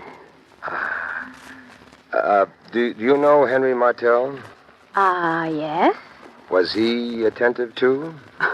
Very. Did Herbie Moss know Henry Martel? Yes, he did. He did, huh? Why? Is there something wrong with that? No, nothing. Was Herbie Moss fond of Henry Martel? He hated him. Hated him, huh? You know why? Well, in all modesty, Oh, come on, Miss Doreen, you can tell me. Well, Herbie was jealous of Henry. In fact, Herb and I terminated our friendship because of his crazy jealousy of Henry Martel. Did you happen to know that Martel, that he had a girlfriend to whom he was going to be engaged? I heard that he'd been running around with some little girl. And were you jealous, Miss Doreen? Me? Me jealous? Oh, look, Mr. Chambers, as I've told you, I have many male friends. Young and old, flip and distinguished. And as far as I'm concerned, you can lump them all together.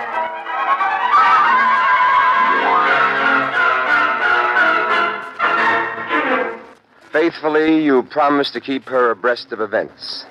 And then you make tracks for Parker's office to sort of catch up on events yourself. Pete, my boy, that's the sum and total of it. Herbie Morse is our number one suspect, but we just don't have enough to hold him. What about this Henry Martell? What about him? What kind of a guy? Well, he's a fringe guy, a man about town. Strictly a phony, a live by the wits guy. Never arrested, never convicted. He had a few brushes with the law. Oh?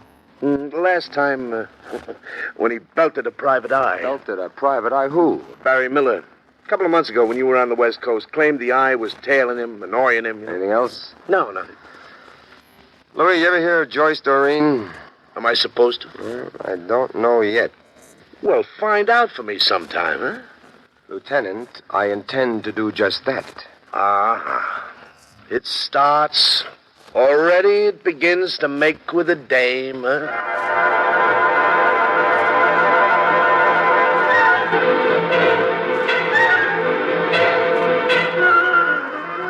You beat around town, digging up dirt on Henry Martell, and then you start hiking for Joyce Doreen's place. You'd like to give her apartment a quick look-see, and you wonder how you can make it. So it gets made for you.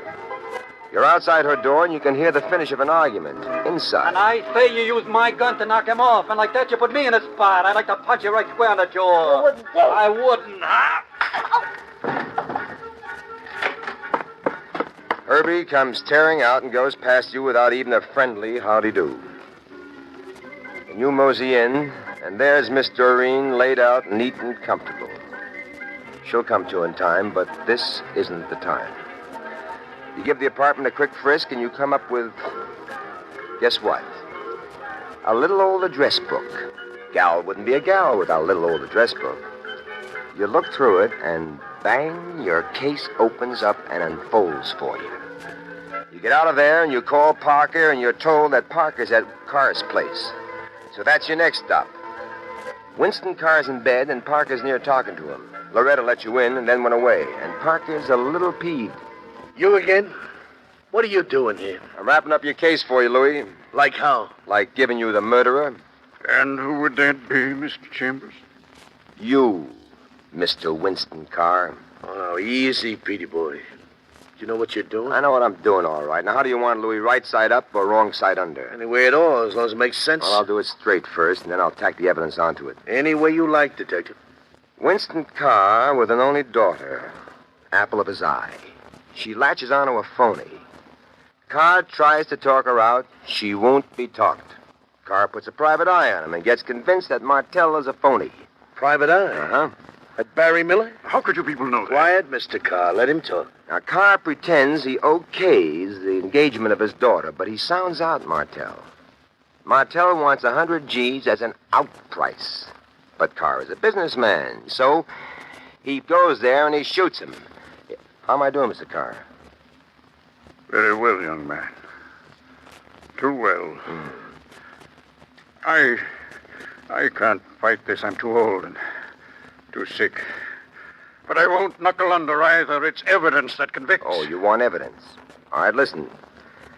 Now, here's a businessman, Louis, that says he's going to help his prospective son-in-law in business. Now, how would he do it?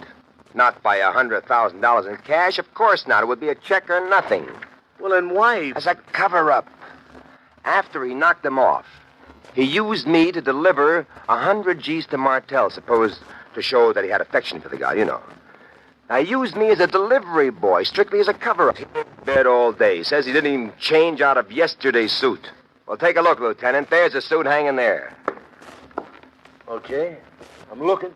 Palm Beach suit, clean, white, unwrinkled. It's been worn, but it wasn't worn yesterday. It was worn today. Pete, how do you know? Because it was pouring cats and dogs yesterday. And if he wore it in that rain, it wouldn't be clean, white, and unwrinkled. All right, enough. What about the gun? Look, if Herbie Moss used that gun, you think he'd be crazy enough to leave it there? Well, then where did this guy get He it? stole it out of a bureau drawer. What bureau drawer? Doll by name, Joyce Doreen. Oh. Herbie gave her the gun, and Carr here lifted it from her. Convince her? Well, here's a little old address book, Louis. Belongs to Joyce Doreen. And under the initial C, guess whose name is there? Big as life. All right, enough. Enough. Enough.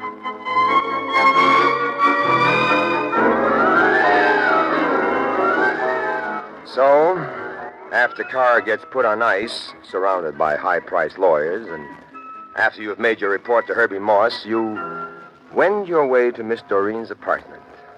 And you tell her she's out of the mess, and you're about to give her details when... Oh, no, Mr. Chambers, not so fast.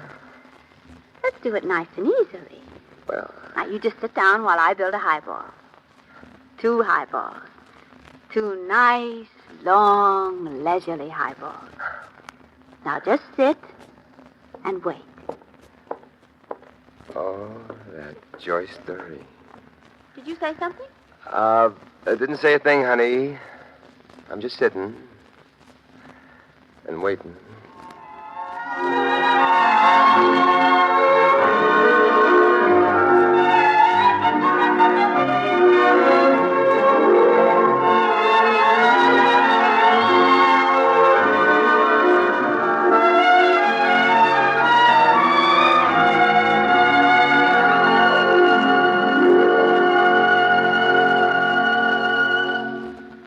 And there you've had Crime and Peter Chambers.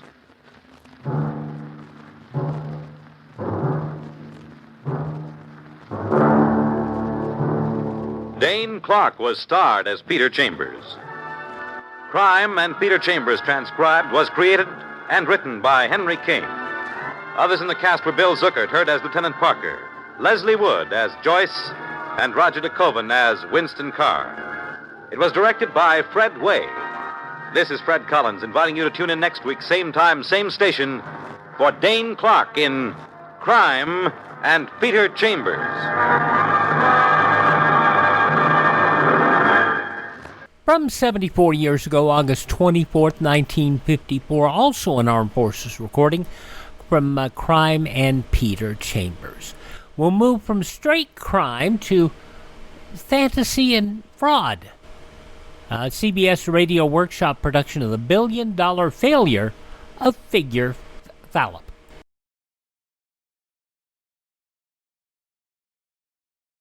If you're a young woman looking for an interesting, profitable, and worthwhile career, you can't do better than to investigate the opportunities that are waiting for you if you sign up as a student nurse.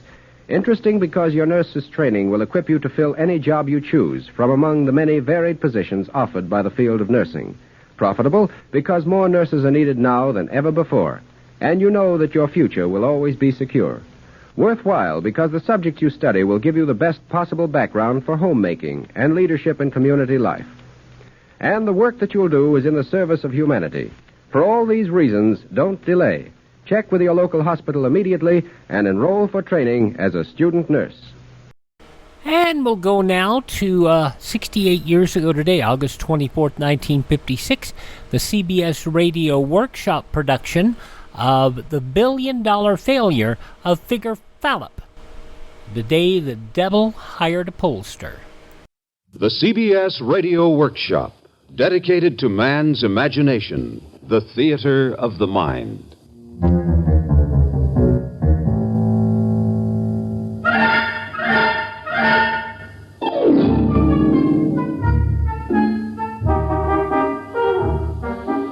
Tonight we present the mythical saga of a modern seer, a true tycoon of facts and figures, a molder as well as encyclopedist of public opinion, a man who, for more than a generation, had reason to pride himself in knowing what people thought and wanted, even before they actually thought or wanted it.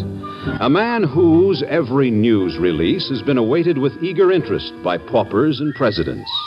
A man whose pronouncements have often helped to shape national policy, crystallize business trends, and change the thinking habits of our people. A man, however, who one day accepted an assignment from the Lord of the Nether Regions and proved only fallible after all. The title? The Billion-Dollar Failure of Figure Fallop.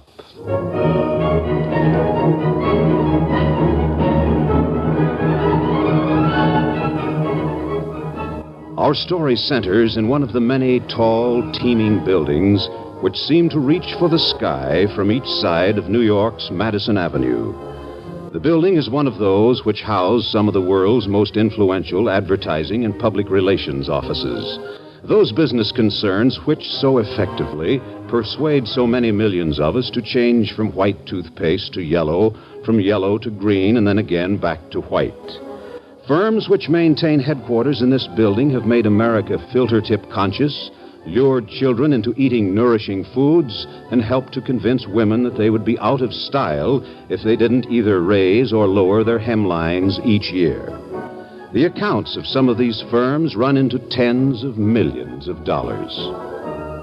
There is one whole floor in our particular building, however, which is occupied by an organization devoted to an entirely different form of enterprise. It neither sells nor promotes the sale of goods and ideas, except perhaps its own services. Instead, it explores the public mind and registers and tabulates its reactions to the merchandise of its clients, whether tangible or intangible. Figure Fallop's Factual Factotums. As our story begins, Mr. Argus Goody, the vice president in charge of operations and executive secretary of Figure Fallop's Factual Factotums, is entering the busy lobby of our building. Paper. Tough presidential campaign predict. Hello, Joe. Got my papers? Sure, Mr. Goody. News, racing force. Shh, wouldn't say that so loud, Joe. There might be potential clients around. They don't always understand. Sure, Mr. Goody. I'm sorry. Morning, Mr. Goody. Third floor, please. Yes, I know. Oh, no, it's an outrage. Sir? Swaps at Santa Anita. You know what? They're paying 1 to 5. Yes, sir. Third floor, Mr. Goody. It's a disgrace. Oh, thank you. Yes, sir. Morning, Shekel. Good morning, Mr. Goody. Well, Shekel, what do we got? Well, there have been a bunch of calls. Well, that reminds me. As soon as we're through, call Casper for me. Find out if he can't get me better than 1 to 5 on swaps this afternoon or Santa Anita. Tell him I'll put 100 on him, but at better odds. Yes, sir. Swaps 1 to 5, 100, Hialeah. There was a call from Pretty Skin Soap. Could we do a survey for them that would show... That can wait. We got too many soap surveys now anyway. What else? Glowworm lipstick. Let it wait. Well, there were half dozen more like that in the mail. I guess they can wait, too. Oh, somebody from the Republican committee called from San Francisco. Could we find out how Mr. Nixon stands in Wyoming? Oh, well, we might have to do something about that. They have some money. Call them back, Shekel, and tell them we'll take the job in principle, but they should wire us exactly what they want, and we'll wire them our acceptance and price. We better have something in writing. Call committee, accept in principle. Wire requirements, will confirm, quote, price. Well, I guess that's most of it, Mr. Goody. Have you heard from Mr. Fallop yet? Nary a word. The old boy must be really living it up, wherever he is. I'm really looking forward to meeting him someday. You know, Mr. Goody, I have been here for nearly 2 years now, and I've never even seen Mr. Fallop. Neither have I. We're in constant touch by phone. Oh, I forgot. There's somebody waiting for you in Mr. Fallop's office. Look, Shekel, I've told you time and time again I don't want to see people unless I know who they are and unless they have an appointment. Oh, but he's a doll. Just a doll. Seriously, Mr. Goody, I don't think this is the sort of man even you would want me to turn away before you can talk to him. I told him you never saw anybody without an appointment, and then he said something about millions of dollars. Millions of dollars? Well, yes, Mr. Goody, that kind of talk is kind of persuasive. Does he look like a nut or something? Oh, no, Mr. Goody, I tell you, he looks like a real doll. Smooth, if you know what I mean. And kind of important looking. Well, I guess I better see him. Shekel, what's this joker's name? Oh, he wouldn't say. Oh, one of those. How do you do, sir? How do you do, Mr. Goody? That is correct, isn't it? Goody it is, Mr. Sit down. I'm afraid I haven't had the pleasure. I suppose you mean my name. I didn't think I should explain to your secretary because, well, you see, it is a bit out of the ordinary and it does require an explanation. Actually, if I may say so, I called to see Mr. Fallop. But I'm told he's away. Yeah, he's been away quite a while. We're in constant touch, though. Yes, so your secretary, a most efficient young woman, has told me. So I decided to wait for you concerning a matter that is most important to me. Oh, my name, yes. Well, I prefer Lucifer, Mr. Goody. Just Lucifer. It was my original name, you see. Lucifer, huh? I have been called many other things, of course. Satan has been a very popular number. The Arabs make it Shaitan, 2 dots on the I. I've also been called Asmodeus, Asmarotti, Beelzebub, Samael, the Old Nick, Old Clotey, and several hundred other names in many languages. The devil, huh? Yes, Mr. Goody. That is another name people often apply to me, but I still prefer Lucifer. Okay, Mr. Lucifer. Maybe we better put it on the line. Now, what can this firm do for you? This organization, I should have said, since we have branches and correspondents all over the world. Yes, I know. That's why I came to you. You've been most highly recommended to me by one of the inmates of my establishment, whom I happen to be on a rather friendly personal basis. He was once in charge of a rather major project, I believe. A nationwide survey as to the number of men and women who prefer to wear only the tops or the bottoms of their pajamas when going to bed. Oh, Charlie Faxwell. Yeah, I heard he passed on. You may be happy to hear that Mr. Faxwell is now one of my most valued assistants. Oh, what do you know? Good old Charlie. I always knew he'd make good someday. Yes. Well, Mr. Faxwell told me something about these new methods of ascertaining what human beings think and believe and what they're likely to do. Yes, those we've got, Mr. Lucifer. Why, our organization predicted within 6% what Monaco would think of getting a new heir. Is that so? However, I frankly don't quite see in what way we can be of service to you, Mr. Lucifer. Well, it is a little complicated, I admit. Generally speaking, though, my problem could be described like this. And I shall depend on your advice for any additional findings. You see, Mr. Goody, during most of the thousands of years during which I have been in my unwanted position, due to a mistake I once made, my duties have really not been too arduous. A predictable, slowly increasing number of children were born upon this planet each year.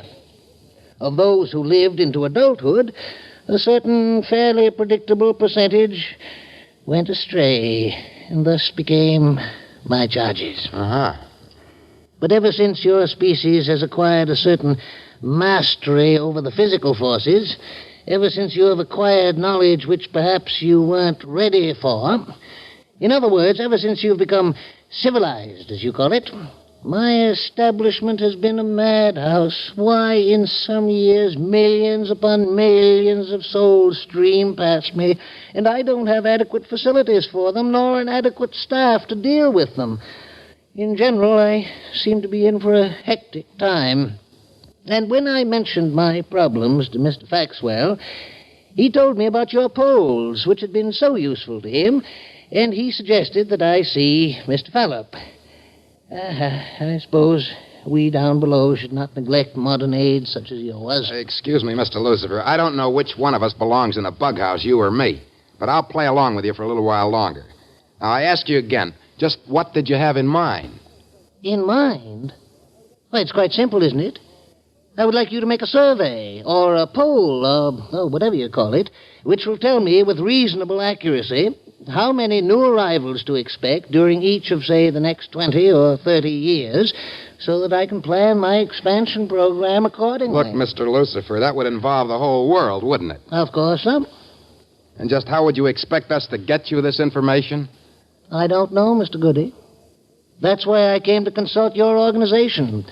I understood from the late Mr. Faxwell that practically any question is now subjected to the test of a survey, and that your methods have been perfected to such an extent that you're capable of handling any of the normal difficulties you may encounter. Well, look, Mr. Lucifer, just suppose that we agreed to undertake a survey. How would you expect us to go about it? I'm sure I can't give you any advice, Mr. Goody. That, I presume, to be your business. But I take it for granted that you and your staff know the difference between right and wrong, between good and evil, and that you have statistics covering the life expectancies of average human beings in your office, or could obtain them, perhaps, and that by examining the behavior of a large number of individuals in various countries, deciding what percentage is evil, and then comparing your figures with your statistics on life expectancy, you might be able to give me a fairly accurate estimate as to the number of annual arrivals I have to prepare for. Oh, my, believe me, Mr. Goody, I haven't held so long a speech or used so many long words since, well, it must be in the Old Testament somewhere. Mr. Lucifer, do you have any idea how many people such a job would take if it's supposed to cover the whole world, and how much it would cost? As to the number of people you'd need, I'm no expert, of course. A good many thousands, I should think. As to money, well, Mr. Goody, I'm quite prepared to believe that a project of the magnitude I have in mind might cost up to, say, $1 billion. Excuse me, Mr. Lucifer. I mean, would you mind repeating that? Why, I merely mentioned that I would not be unprepared to pay $1 billion for a survey of such scope. A billion? Why, yes, more or less. I hold a great deal of the currencies of various nationalities, you understand. Money which I was obliged to collect from new arrivals during all this time. Since you'll have to operate all over the world, I thought we might utilize some of this currency for the necessary expenses. I also have a fair store of gold coins, and I thought that some of those, perhaps, might be useful in countries for which I have insufficient paper currency on hand. You know that gold is illegal. Not to receive it, I believe, only to keep it. But perhaps you can find a profitable way to part with it. Okay, Lucifer, you got a deal. How do we make out the contract? Contract? Oh, you know, Mr. Goody, the only contracts I ever sign are signed with the blood of the other party. And I only do that because some writers of stories about me insist that that is my method. No, we don't need a contract. What I had planned was to make an initial installment of, say, $100 million to you. $90 million, as I thought of it, in various governmental and bank notes, and perhaps $10 million in gold for emergencies. That should be enough to enable you to start building an organization. Then, whenever you need more, you can just call on me, and if I should prove remiss, you can, of course, drop the whole project. Oh, I had thought, by the way, that about 15% of your total expenses would be a reasonable, clear profit for your firm. 15%? That would be $150 million. Something like that. And I'm prepared to throw in a few $100,000 for any official or member of the survey staff who distinguishes him or herself. Does that sound reasonable? Mister, you are nuts after all. On what bank are you going to give me a check for? I was not proposing to give you any check, Mr. Goody. Just the cash and the gold. What do you mean, out of that little satchel? Well, that's hardly bigger than a woman's handbag. Nevertheless, here's your money. Italian, 50,000. Burmese, 40. Brazil, 70,000. Argentina, China, Australia, Austria, Yugoslavia.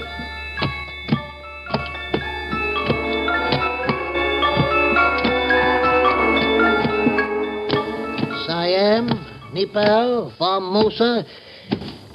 Well, that's the lot, I guess. Count it if you wish. I wouldn't know how to start. I can't even read the writing on most of these things. They look like money, all right, though. They are, sir. Now for the gold. About 10 tons of it, I believe. 10 tons? Out of that little satchel of yours? Every $1 million is a ton. Here we go. Hey, wait a minute.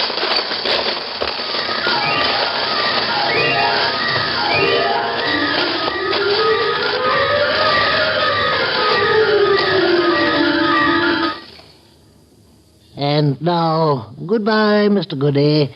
I shall expect a report from you. And my regrets to Mr. Fallop at having been unable to make his acquaintance as well. Oh, no, thank you. I shall find my way out.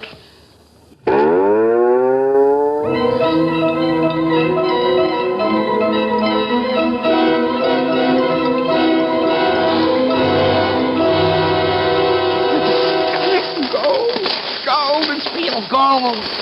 10 whole millions. Hey, Shekel! Shekel, come here a minute! Hey, what? Oh, what a mess! Money, Shekel! We got the biggest job that's ever been done, Shekel. Look at it. $100 million. And this is only the beginning.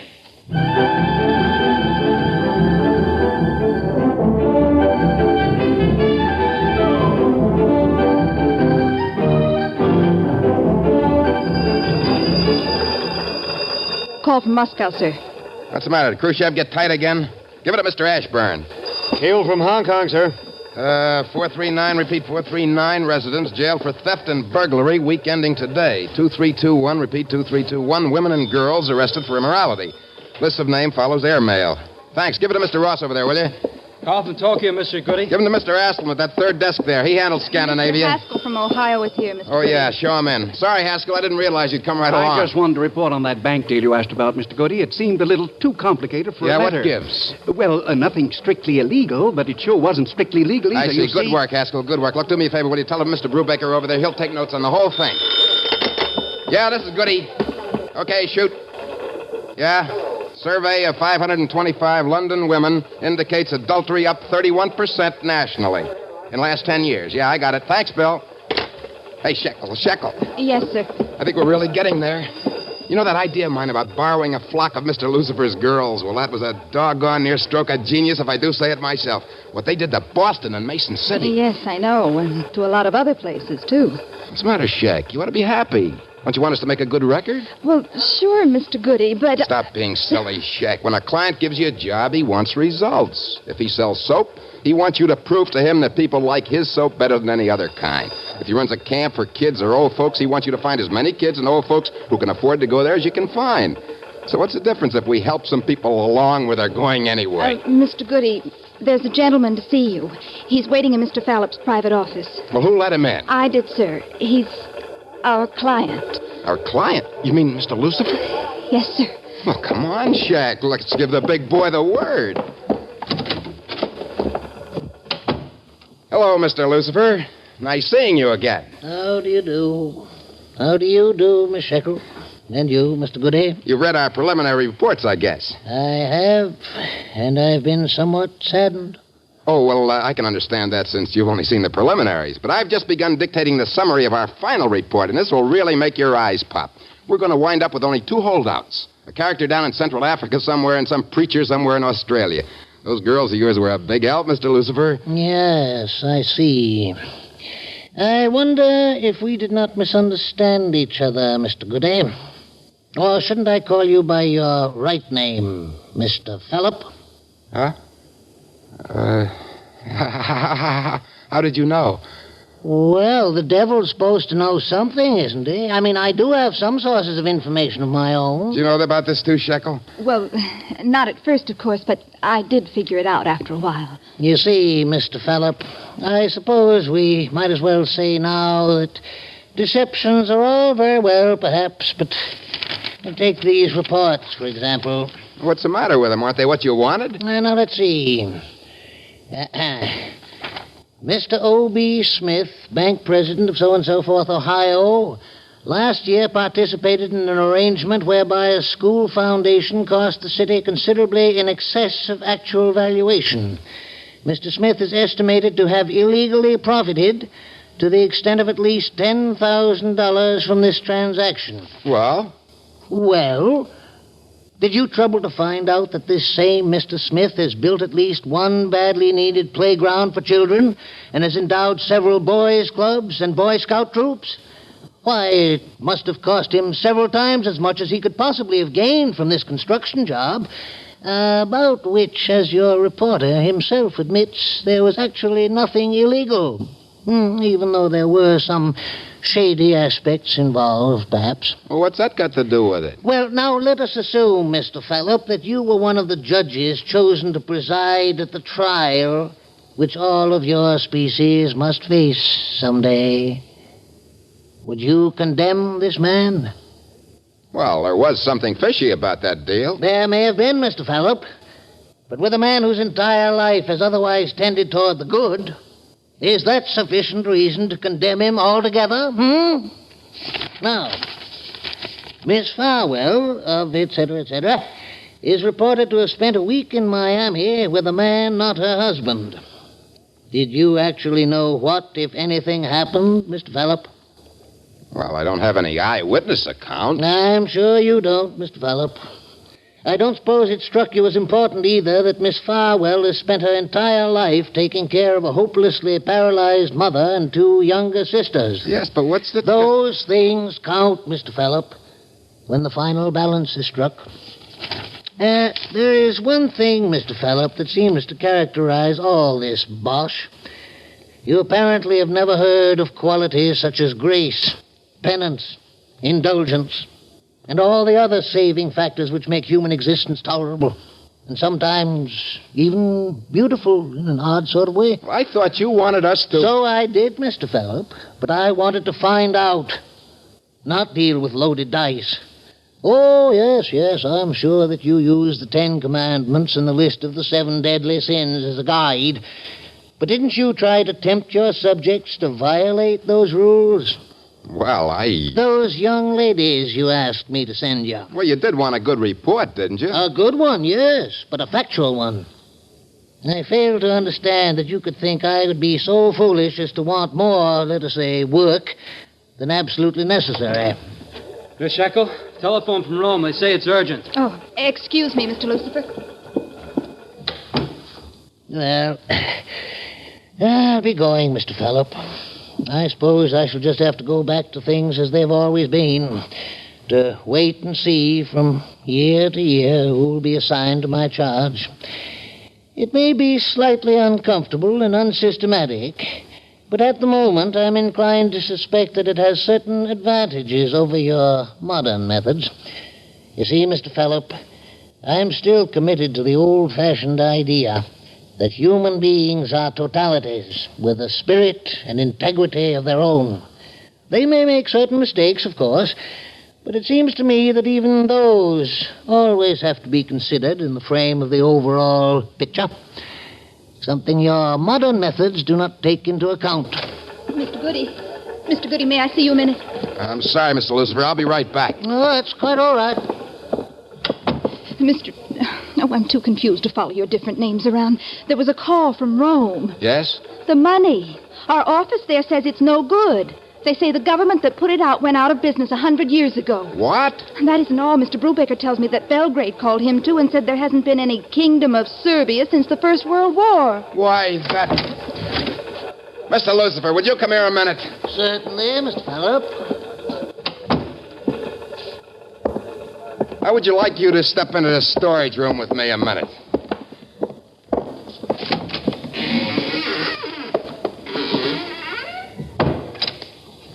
About this money. Let me see. Here's a pretty one.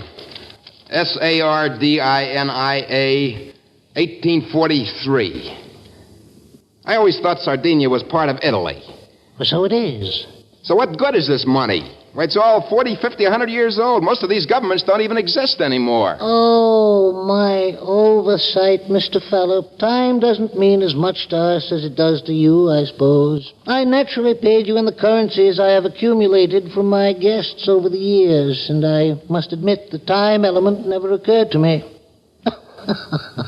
At that, I suppose my money is as valid as your reports to me were. Never occurred to you. Fine. Well, your governments do change rather frequently. Yeah, but all my money's tied up in this job. Every penny of it. And a lot from the bank. Well, Mr. Phillip, this is something I had not planned on. Oh, what about the gold? Oh, I'd forgotten about that. If it is gold. It's gold, I should think. Unless the people from whom I obtained it were even worse rascals than I thought. This stuff is all old, too. I couldn't do anything with it. I would suggest that you turn it over to your government. Even if the coinage is old, the gold content should realize something. Me stuck with all those expenses. Oh, well, it may seem to you to be a bit out of character for me, but if you should incur any actual losses, I shall make them up for you. But no more. Well, I'll be in touch with you, Mr. Phillip. And, do read a book sometime, will you? So many mistakes can be avoided if one has a certain amount of knowledge and understanding. make up my expenses. Me with $1 billion as good as made. Oh, well, back to work, I guess. No more morals for me. Hi. So what gives? Just no dough, that's all. None at all? Well, he says he'll make up our expenses. Well, it might be just as well at that. A man from the Treasury and an FBI guy were here, asking about some big money they heard we got and hadn't reported. Tell him to forget it. The stuff's no good. I'll call him. Oh, by the way, Eisenhower and Nixon got nominated again.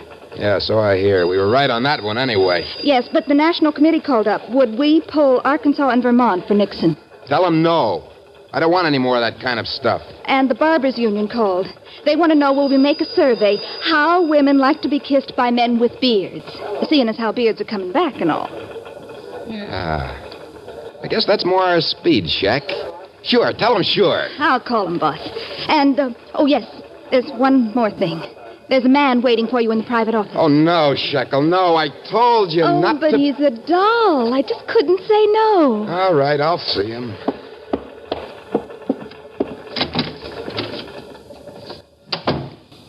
How do you do, sir? I'm Mr. Goody, the executive vice president. What can I do for you? How do you do, Mr. Goody? I've been told by, well, actually a competitor, I suppose, that you've been conducting some valuable studies regarding human behavior. Well, I don't know. It was Mr. Lucifer, in fact, if you recall the name. Oh, yeah, I recall. May I ask? My name is Gabriel, Mr. Goody. I come from heaven. Heaven? Oh, no!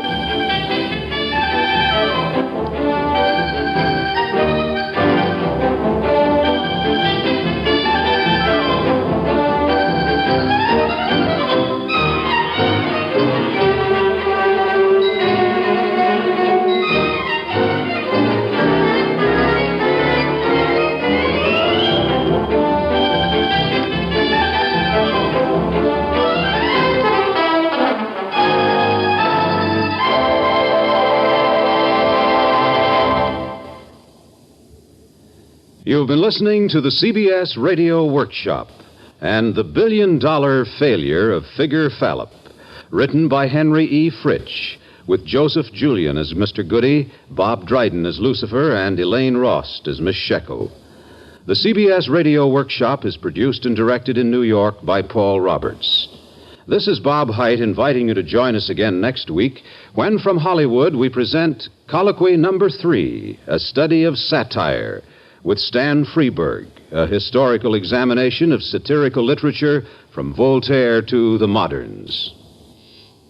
Stay tuned for 5 minutes of CBS News, to be followed over most of these same stations by my son, Jeep. America listens most to the CBS Radio Network. Well, there you go. Rolling back to this date back in 1956. That was an episode of the CBS Radio Workshop, August 24th, 1956. And as you heard, that came from New York. The workshop went between New York and Hollywood as they were trying to wind down operations down in Hollywood and move a lot of the stuff to New York. Up next on Classic Radio Theater with Wyatt Cox, our good friends David and Claudia.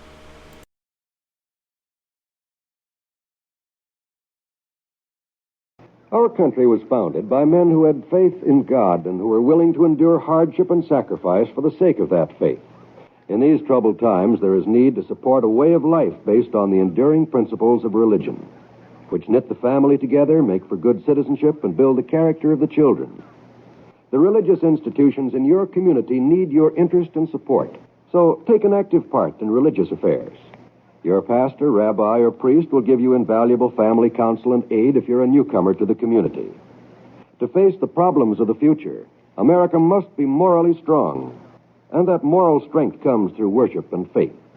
Go to church this week and take someone with you. Let's wrap up this Saturday Classic Radio Theater with an episode of Claudia. This goes back 76 years, August 24th, 1948, as they were at the Summer Theater yesterday, and today they're at a ball game. Your Coca-Cola bottler presents Claudia, based on the famous play and novels by Rose Franken. Brought to you transcribed Monday through Friday by your friendly neighbor who bottles Coca-Cola. Relax, and while you're listening, refresh yourself. Have a Coke. And now, Claudia. My, you're making a fuss dressing today, Beau Brummel. I'm not making a fuss. All for a silly little baseball game. There's nothing silly about a baseball game. There's nothing little either. I wonder why going to a mere baseball game inflates a man's conceit so. Probably because baseball is the one sport which is still sacred to the male sex. That's a dull reason. Baseball is the last outpost of a man's dignity. Baseball can be dull. You're saying that merely proved my point, Mrs. Norton. For instance, Mr. Norton. Well, is there such thing as a female baseball player? No. Was the home run king of the diamond a lass in skirts? He may not have worn skirts, but I think I remember the name was Babe Ruth. Very funny. Oh, yes, David, as much as you like, you can't really exclude us, even from baseball. You're in a remarkably cutting mood this morning. Not at all. You're just so cute, getting all dressed up for a mere baseball game. I am merely wearing a sports jacket. Flannel trousers and the shoes. I'll wring your neck in a minute. Why don't you wear a bow tie around One more yours? word out of you, and I'm going... Aren't bow ties fashionable for baseball this season? You look so cute in bow ties. I never wear them. You should. They go nicely with your chin. 1, 2, 3. 3 strikes and you're out. You remember that much? You know, I'm surprised at Roger going to the ball game with you. He's not a very sporty kind of man, is he? Well, baseball's a great deal more than a mere sport. It's a very intellectual game. Oh, you mean during those long pauses when nothing happens? Everybody gets intellectual. Oh, shut up. Yep, I guess that's what you mean. If you knew more about the game, you'd realize that strategy is the dominant factor. I think hitting the ball way out over the fence, that's more dominant. More fun, too. Anybody can hit the ball. Can you? Well, I'm not a baseball player. Oh, I see. And everybody who knows the man with brains wins the game for his team. Who's he? There's a catcher who signals the pitcher what kind of ball to throw at the plate, or the coach who decides what kind of a hit it should be. Hit is a hit in any language. A bunt isn't. When to bunt, that's strategy. Stealing bases, double plays, putting in a pinch hitter, using a southpaw pitcher, that's strategy.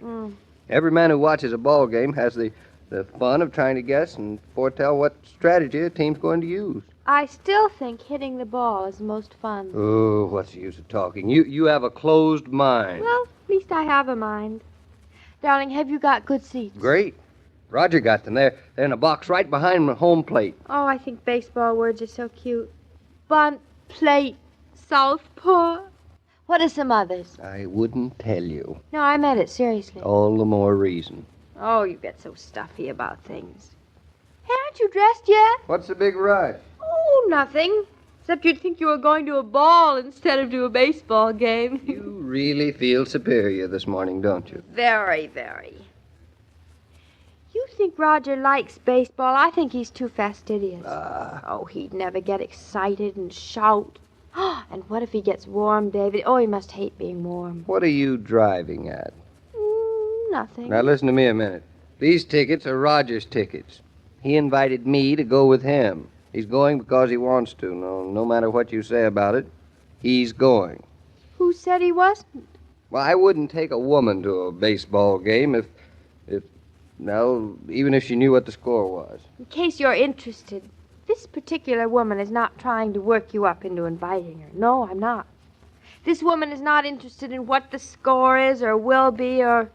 So just stop worrying about it, darling. Well, as long as that's settled. Come on, let's go down to breakfast. All right. I'm still an architect, and I still have to get to the station and get to the office and support you and your son. I'm ready. I've been waiting for you, Mr. Architect. Don't look so grumpy. Why shouldn't I be? I've every reason to. Aren't you delighted that it's a nice day? Mm-hmm. Perfect baseball weather. Hope you don't get a sunstroke. Well, thanks. I wonder who that is. I'll answer it. You tell Bertha I'm ready for my coffee. For some eggs, too. No eggs today. Oh, yes, eggs today. If you're going to eat popcorn and frankfurters all afternoon, you better line your stomach with eggs. Only girls go to ball games for the menu. Hello. Oh, Roger, good morning. I'm all ready. Oh, meet at the office. Oh, you're kidding, of course. Well, you can't have a cold in the middle of August. Oh, you had to go to the movies, huh? You sure you can't come along? Well, that's too bad. Yeah, I'm really sorry. Hey, what about your ticket? Anyone special you'd like to give it to? Well, of course, I can find somebody to go with me, but I'm sorry it won't be you. Well, I'll call you when I get to town. Goodbye, Roger. Who is that? Roger. Oh, reminding you about the ball game? Is he as excited as you are? I am not excited. Oops, sorry. He's sick. He has a cold. Oh, poor Roger. I hope his wife's home to take care of him. It's awful to have a cold alone. From where I sit, it'd be bliss to have a cold alone. David! That means he can't go to the baseball game with you. Exactly. Well, will you go alone? I mean, why don't you invite someone to go with you? Just thinking if you'd give me a chance. Let me see now. Who is there? What about Colligan? No. Colligan's on a fishing trip. Well, what about Kelly? Well, Kelly's working on a job in New Jersey. What about your brother Hartley? Gone up to Newport with Julia. Good. No, it's funny, I can't think of anybody right now. Well, come on into breakfast. You've plenty of time to think of somebody when you're in New York. Tough on Roger, isn't it? I don't know. I still think he's not the type. Little Miss Psychology. Well, name somebody who is the type. Oh, David, I'd ever so much rather you'd name her.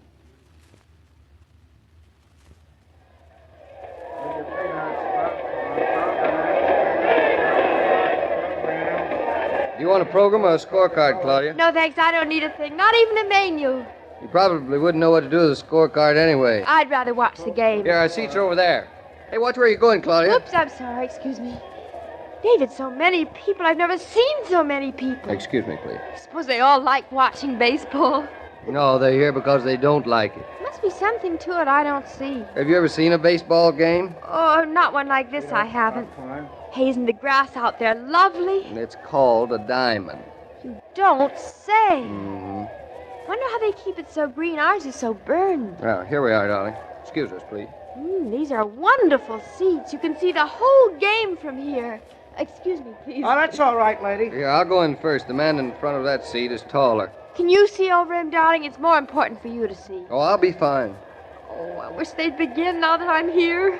That's undoubtedly what they're waiting for. Oh, you're so sweet. Now, listen, hon. Let me teach you a little about baseball before they start. Oh, don't bother, David. Aren't you even interested? Just look at the hat that woman's wearing. She looks like an Indian with a feather. All right. You don't have to listen to me. But just don't go asking me a lot of questions during the game. I promise. Come. My wife is the same, mister. Used to take her with me, but she stays home now. You've got the right idea. I made up my mind to it the day she said she thought it was unfair to have 9 men in the field all against the one man at bat. That did it. She stays home now. It must have been tough. It sure was.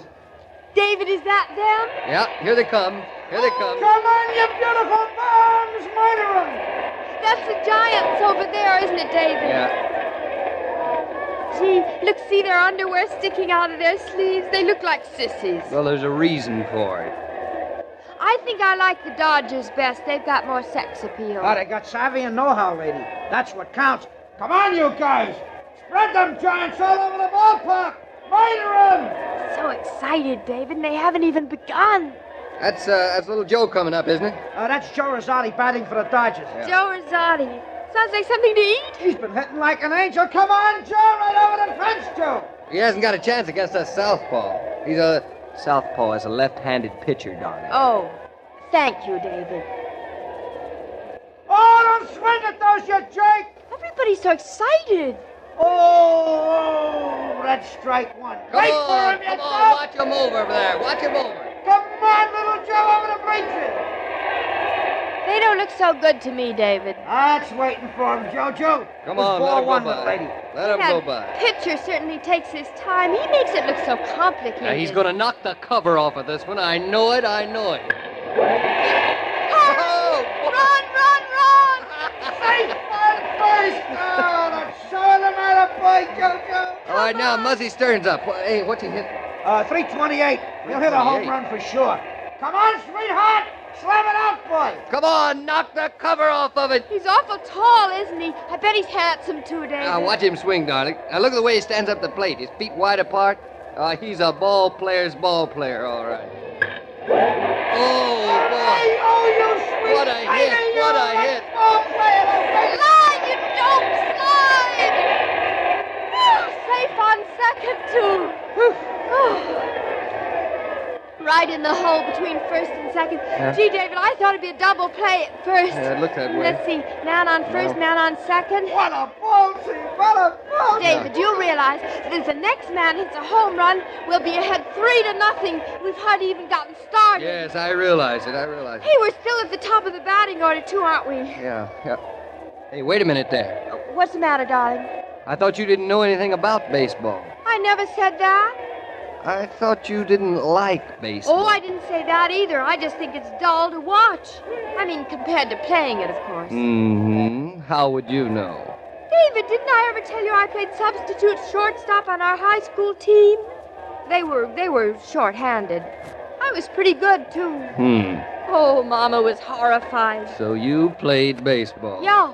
Well, I give up. Nothing is sacred anymore.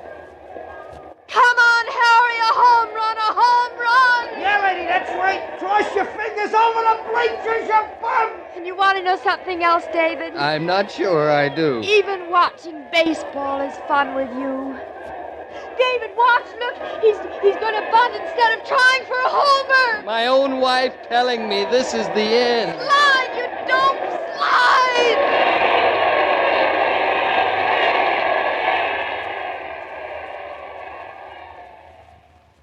You're marketing, and you need a break.